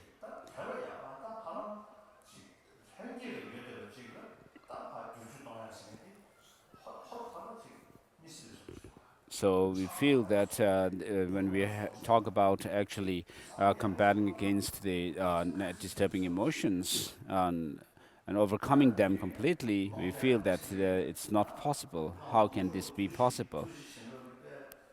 But of course, for people who base themselves on blind faith alone, they may pray that may these negative emotions go away through the blessings of my lamas and rituals and so forth. But but you have to see that there is a reason to combat the disturbing emotions. So it's not easy, of course, because we are so used to these negative emotions since time beginningless. Kunalama Rinpoche told me this. Someone who goes to war will not be thinking that they are going for some fun, but because they are going to combat with enemies, therefore they will be very attentive and alert when they go to war. And similarly, in our case, we have to acknowledge the difficulty of overcoming the disturbing conceptions. So Ben Gongyen, the Geshe Ben Gongyen of the Gadam tradition, has said that with regard to these disturbing emotions, when the disturbing emotions are alert, I also become more alert, and when they relax, I relax, and so forth. So Geshe Ben Gongyen sees the negative consequences of these negative emotions. So Geshe Ben Gongyen used to be a bandit on the high passes, and then he became a very good practitioner later. And so one time he was invited to a house, a family house, and while he was in the family house, because of his acquaintance because he was accustomed to stealing and robbing people, therefore his hand, he tends to stretch his hand towards something to steal something from there. And then while his hand was stretching towards that object, he held that hand with the other hand and shouted, "There's a thief here, there's a thief here." And then the family came back and they asked, "Where?" "It is here," he said, pointing to himself. And then one day, another day, Geshe Ben Gongyen was living in his cave or his hermitage, and he got the message that his patrons were visiting him on that day. And then he cleaned up his room and arranged an altar and offerings on the altar. And after having arranged the offerings on the altar, then he sat down and he thought, he reflected. And then he found that because that he was actually indulging in the 8 worldly concerns, he arranged the altar because of the knowing that his patron was coming, and just as he found that out, then he actually threw some dust on the altar, and then he was sitting on his throne or covering his head. And then the patron came, and they found the altar so dirty. And what happened here? They asked him, and he said, "I have been under the sway of the 8 worldly concerns earlier, and therefore I actually threw this in the face of the 8 worldly concerns." And so he was really always showing vigilant about his own state of mind. So the victorious warriors are those who, having disregard to all suffering, vanquish the foe of hatred and so forth. So this is true hero.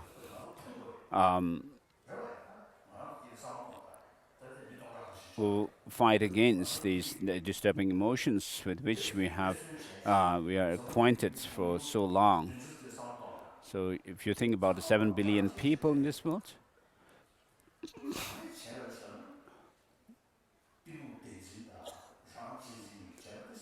so we find that everybody actually lives uh, in an unhappy state of mind and suffering. Why this so is because we have given ourselves in to self-cherishing attitude and grasping at true existence. And because of these two, this is our condition now also. And because now the teaching of the Buddha and masters like Nagarjuna and so forth have made this very clear to us, what we have to try to develop is the cherishing others and develop this wisdom, understanding selflessness to combat against these negative emotions. So if you think about these, then sometimes you feel happy, sometimes also sad.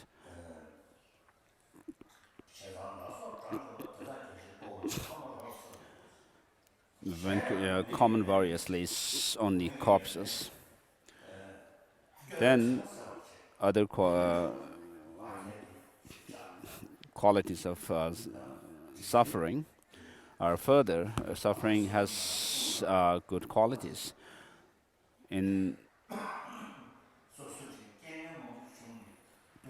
the 737 practices of Bodhisattvas, it says that when you meet with lots of unfavorable circumstances, you may feel disheartened, but you have to cultivate bodhicitta and in those times to do away with this.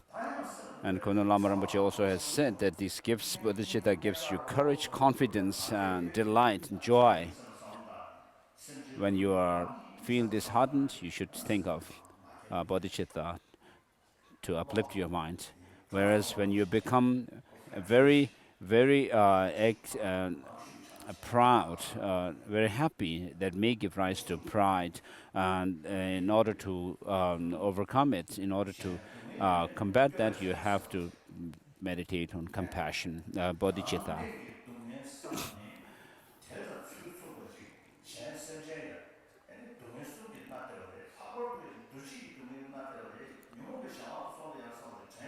So when you think about the sentient beings being under the sway of suffering, and especially the deepest suffering of conditioned existence, then arrogance will be dispelled. Compassion arises in you for those in cyclic existence, and negativity is shunned, and joy is found in virtue.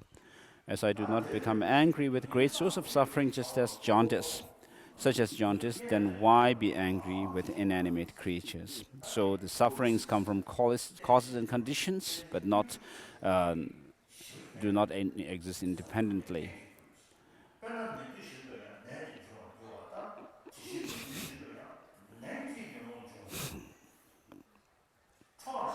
Although they are not wished for, these sicknesses arise through causes and conditions, and likewise, although they are not wished for, these disturbing conceptions possibly arise. Without thinking I shall be angry, people become angry with no resistance, and without thinking I shall produce myself, likewise anger itself is produced. All mistakes that occur and all the various kinds of wrongdoing arise through the force of condition. They do not govern themselves. These conditions that assemble together have no intention to produce anything, and neither does their product have the intention to be produced. So in the Samkhya school, everything comes from, all the evolutes come from the primal substance or the universal factor. And then, because of these evolutes, the beings become attached to them, and then develop also not knowing the reality of the evolutes. They become attached to or angry at and so forth. They develop these negative emotions. But once the beings become aware of the evolutes being just manifestations of these by the primal factor, then there is the dissolution process happening. So in our text, there is mention of the Jain philosophical the logic that is used by the Jains, ascribed to the Jains, saying that they say that the plants have life because and the reason that we give is because they sleep at night,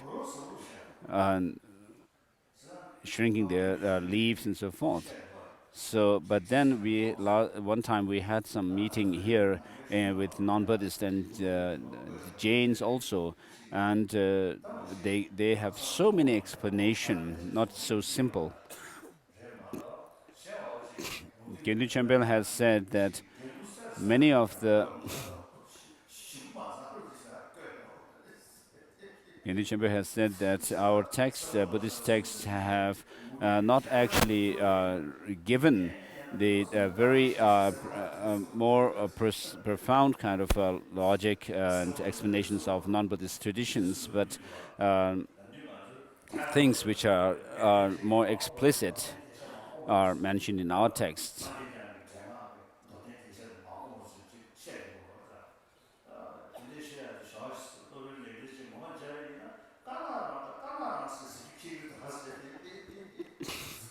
So when we study Madhyamaka, there is a point of argument which is between Chandrakirti and Bhavaviveka, and we say that Bhavaviveka has interpreted by himself what Buddha Palita has said, and so forth. Therefore, we argue against Bhavaviveka. But Saikung Roger Chang has once said that if we really meet Bhavaviveka, we would have to actually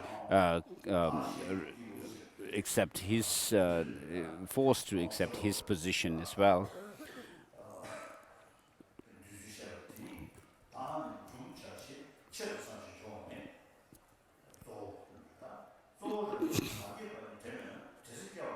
That which is said is primal substantia, and that which is imputed as a self do not arise after having purposely thought, I shall arise. The next verse is refutation of Vaisheshika position.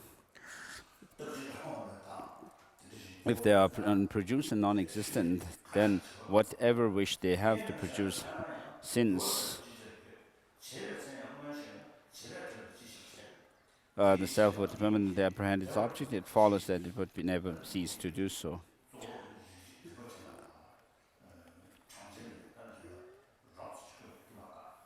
So these lines give positions of Samkhya and Nyayikas briefly. And then as a summary,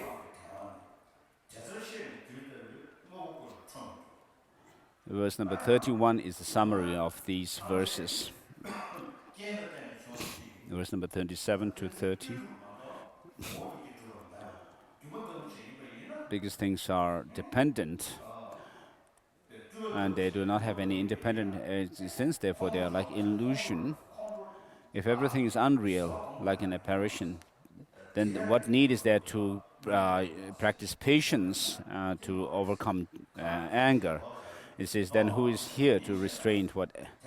Surely, in this case, restraint would be inappropriate. It would not be inappropriate because conventionally I must maintain that in dependence upon restraining anger, the stream of suffering is severed. So although things are like illusion, but they impact us. They have, therefore, from illusion-like karma, illusion-like suffering happens. So by saying things are like illusion, we are not saying that things do not exist at all. we say that they do not have independent existence as said in Fundamental Treatise of the Middle Way. And whatever is dependently arisen is said to be empty.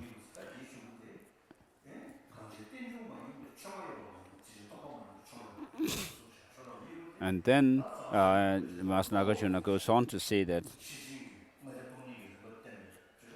this is that itself is dependently designated, and that is the middle way. And then he goes on to say that whatever is dependent, there is nothing which is not dependent, therefore there is nothing which is not empty. And therefore, these two verses are the essence of the fundamental treatise of the middle way.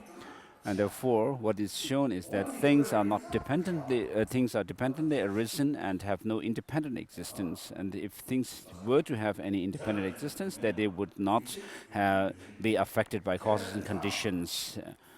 And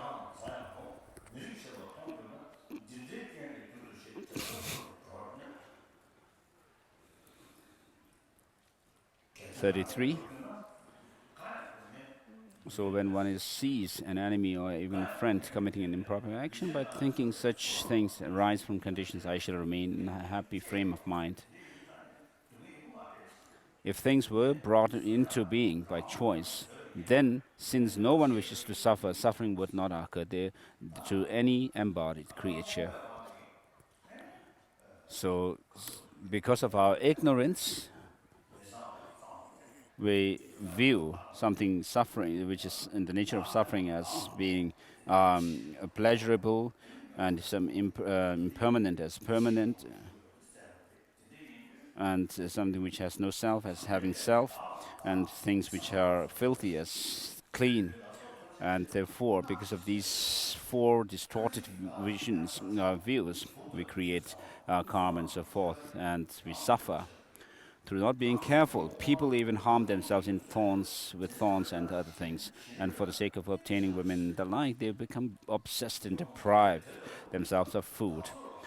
And there are some who injure themselves through the unmeritorious deeds of hanging themselves, leaping from cliffs, eating poison and unhealthy food. If, when under the influence of disturbing emotions, people will even kill their treasured selves, how can they be expected not to cause harm to the bodies of other living beings? Even if I cannot develop compassion for all such people who, through the arisal of disturbing conceptions, set out to try and kill me and so forth, the last thing I should do is to become angry with them. Even if it were the nature of the childish to cause harm to other beings, it would still be incorrect to be angry with them, for this would be like begrudging fire for having the nature to burn, and even if the fruits were temporary. In they who are by nature reliable, it would still be incorrect to be angry, for this would be like begrudging space for allowing smoke to arise in it. If I've become angry with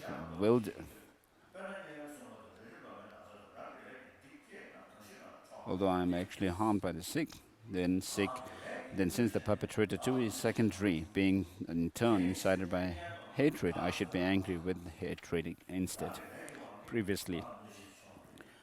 So because of one's own karma, you meet with the person who harms you. And when the perpetrator actually harms you, the person actually creates more karma to suffer for himself or herself. And therefore, there's no reason to be angry. On the contrary, if you cultivate patience in relation to these people who harm you,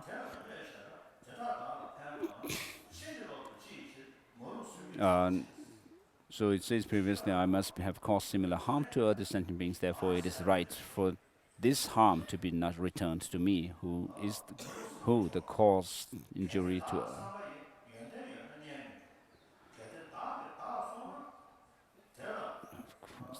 others.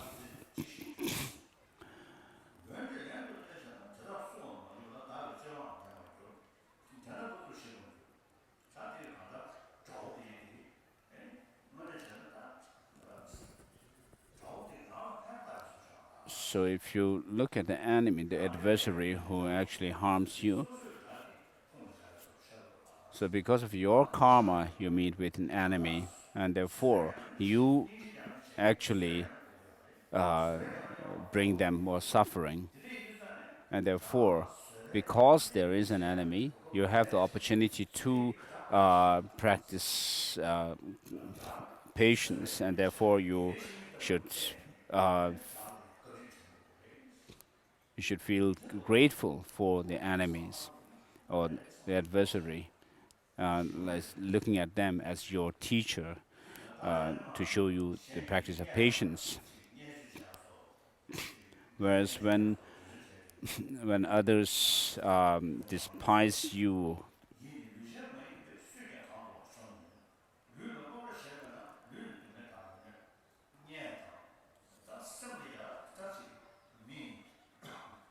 um,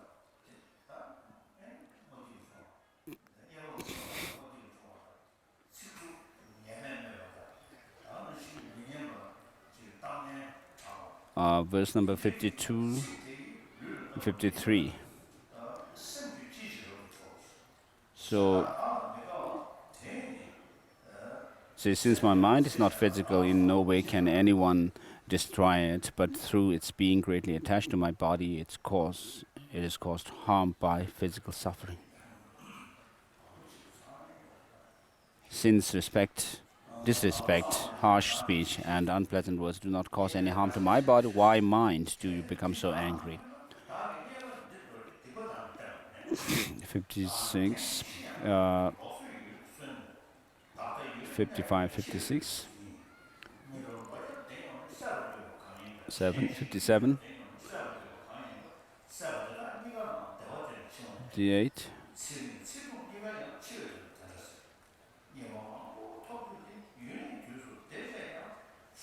59,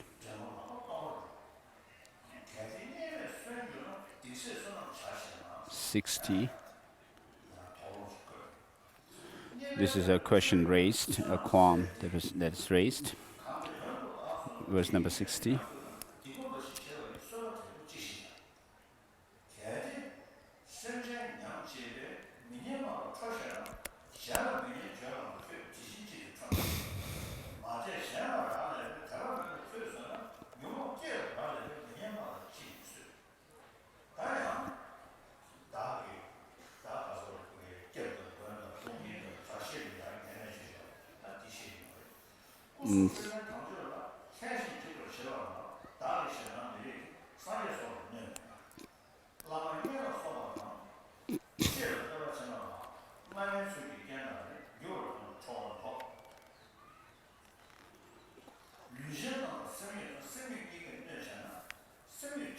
So for this 64 downwards is referring to showing patience towards those who harm your friends, relatives, and so forth.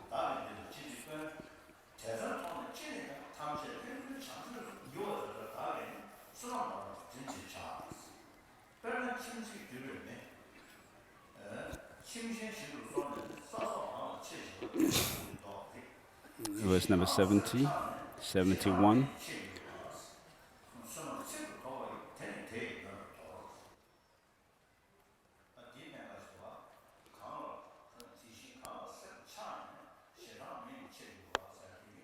Likewise, when the fire of hatred spreads to whatever my mind is attached to,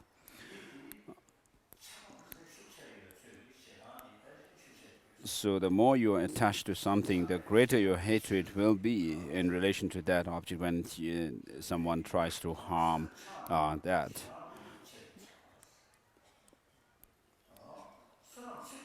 I should immediately get rid of it for fear of my merit being burned. Verse number 72.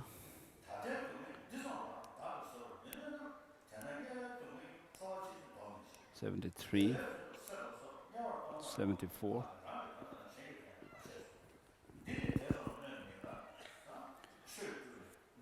Yet now, since great meaning will accrue.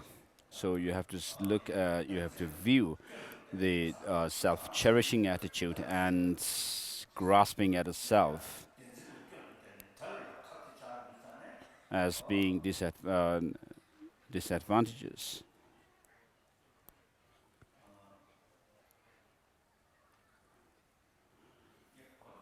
Since the meaning of the great meaning will accrue from harm, which is not even a fraction of that, I should indeed be solely joyful towards such suffering that dispels the harms of all.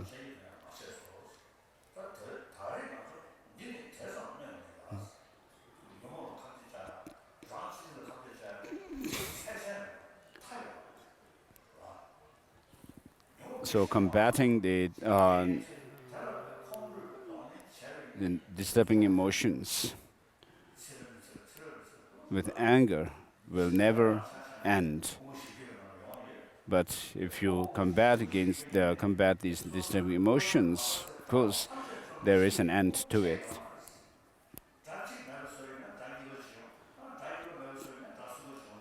So even if you overcome external enemies, you may vanquish one, but the next one will come, and then again, if you vanquish that one, the third one will come, and so forth. So there's no end to enemies, external enemies.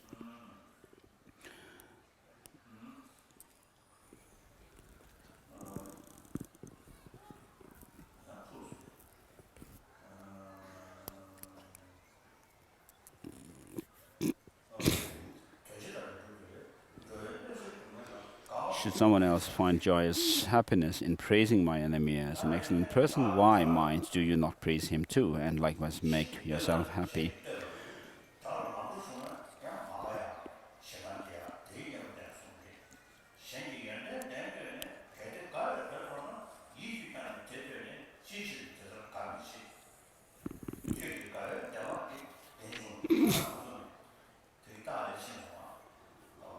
Verse 77. So when an enemy is praised by someone, that person who praises your enemy feels happy, and therefore you should think that that is okay.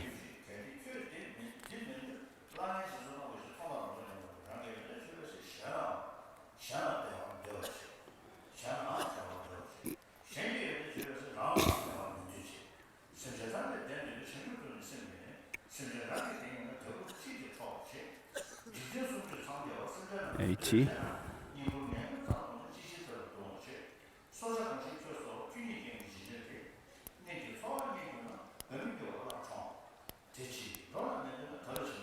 $82, 83,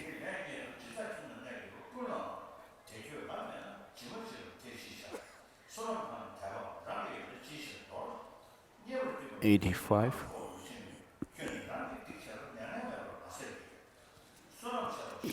86,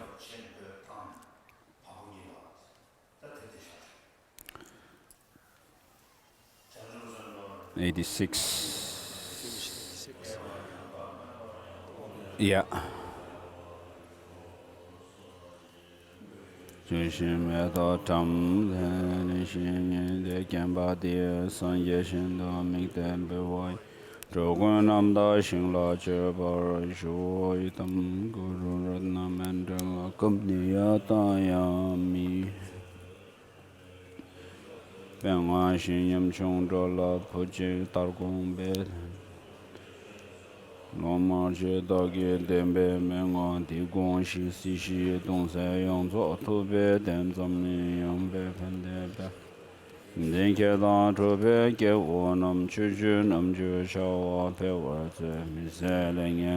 prayer of the words of truth. Homage to the Triple Gem, magnificent masters, the ocean of limitless good qualities, those gone to bliss of the three times, you children and disciples, looking upon the destitute migrators like your own child, please pay attention to my true words of sorrow. Expand the doctrine of the completely perfect, capable one, a sage, which removes the suffering of cycling existence and solitary peace. For abundant, extensive welfare and happiness in Jambudvipa, increase the 10 kinds of Dharma activities. of all those learned and accomplished holders of the doctrine by pacifying all the unbearable dangers of sickness, weapons, famine, caused those migrants totally compelled by intolerable strong karma, stricken by the torture of suffering without respite to recover their breath in an ocean of happiness and joy, particularly for all migratory beings in the religious snowlands oppressed with evil actions by the barren hordes from the black side, devoid of love.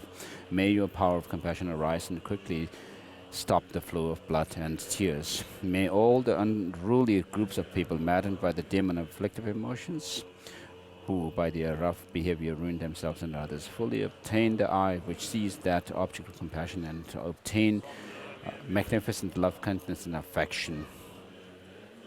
Chö Gyur Jig.